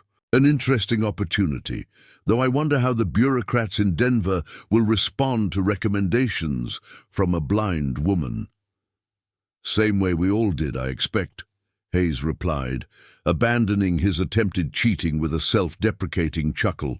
"Initial skepticism, followed by the humbling realization that you perceive more without eyes than most of us manage with perfect vision." Eleanor adjusted her queen, positioning it for checkmate in 3 moves. "Perception takes many forms, Sheriff. The most valuable thing is often recognizing the limitations of our assumptions." Hayes groaned good-naturedly as he spotted the trap she had laid. "Speaking of assumptions, there's talk of running for mayor in the next election. Town's growing. Too complex for a part-time administrator. You would serve admirably," Eleanor replied sincerely. "Though I hope you'll maintain your chess practice. Your strategic thinking has improved considerably. High praise from the woman who hasn't lost a game in all our matches." He moved his bishop in a doomed attempt to block her advance. "Though I suspect you've been playing easy with me all along." Eleanor smiled enigmatically, neither confirming nor denying his accusation as she claimed his bishop. The chess games, like so many elements of her new life, served multiple purposes: social connection, tactical exercise, and the careful cultivation of a public identity that provided cover for her more unusual capabilities. As summer faded into autumn and the anniversary of her confrontation with Harmon's men approached once more, Eleanor completed a project she had been working on since spring. With the assistance of Tim Morgan and Judge Sullivan, she established the Stillwater Creek Educational Trust, a legal entity that would ensure the continuation of her teaching programs and accessibility initiatives regardless of her personal circumstances.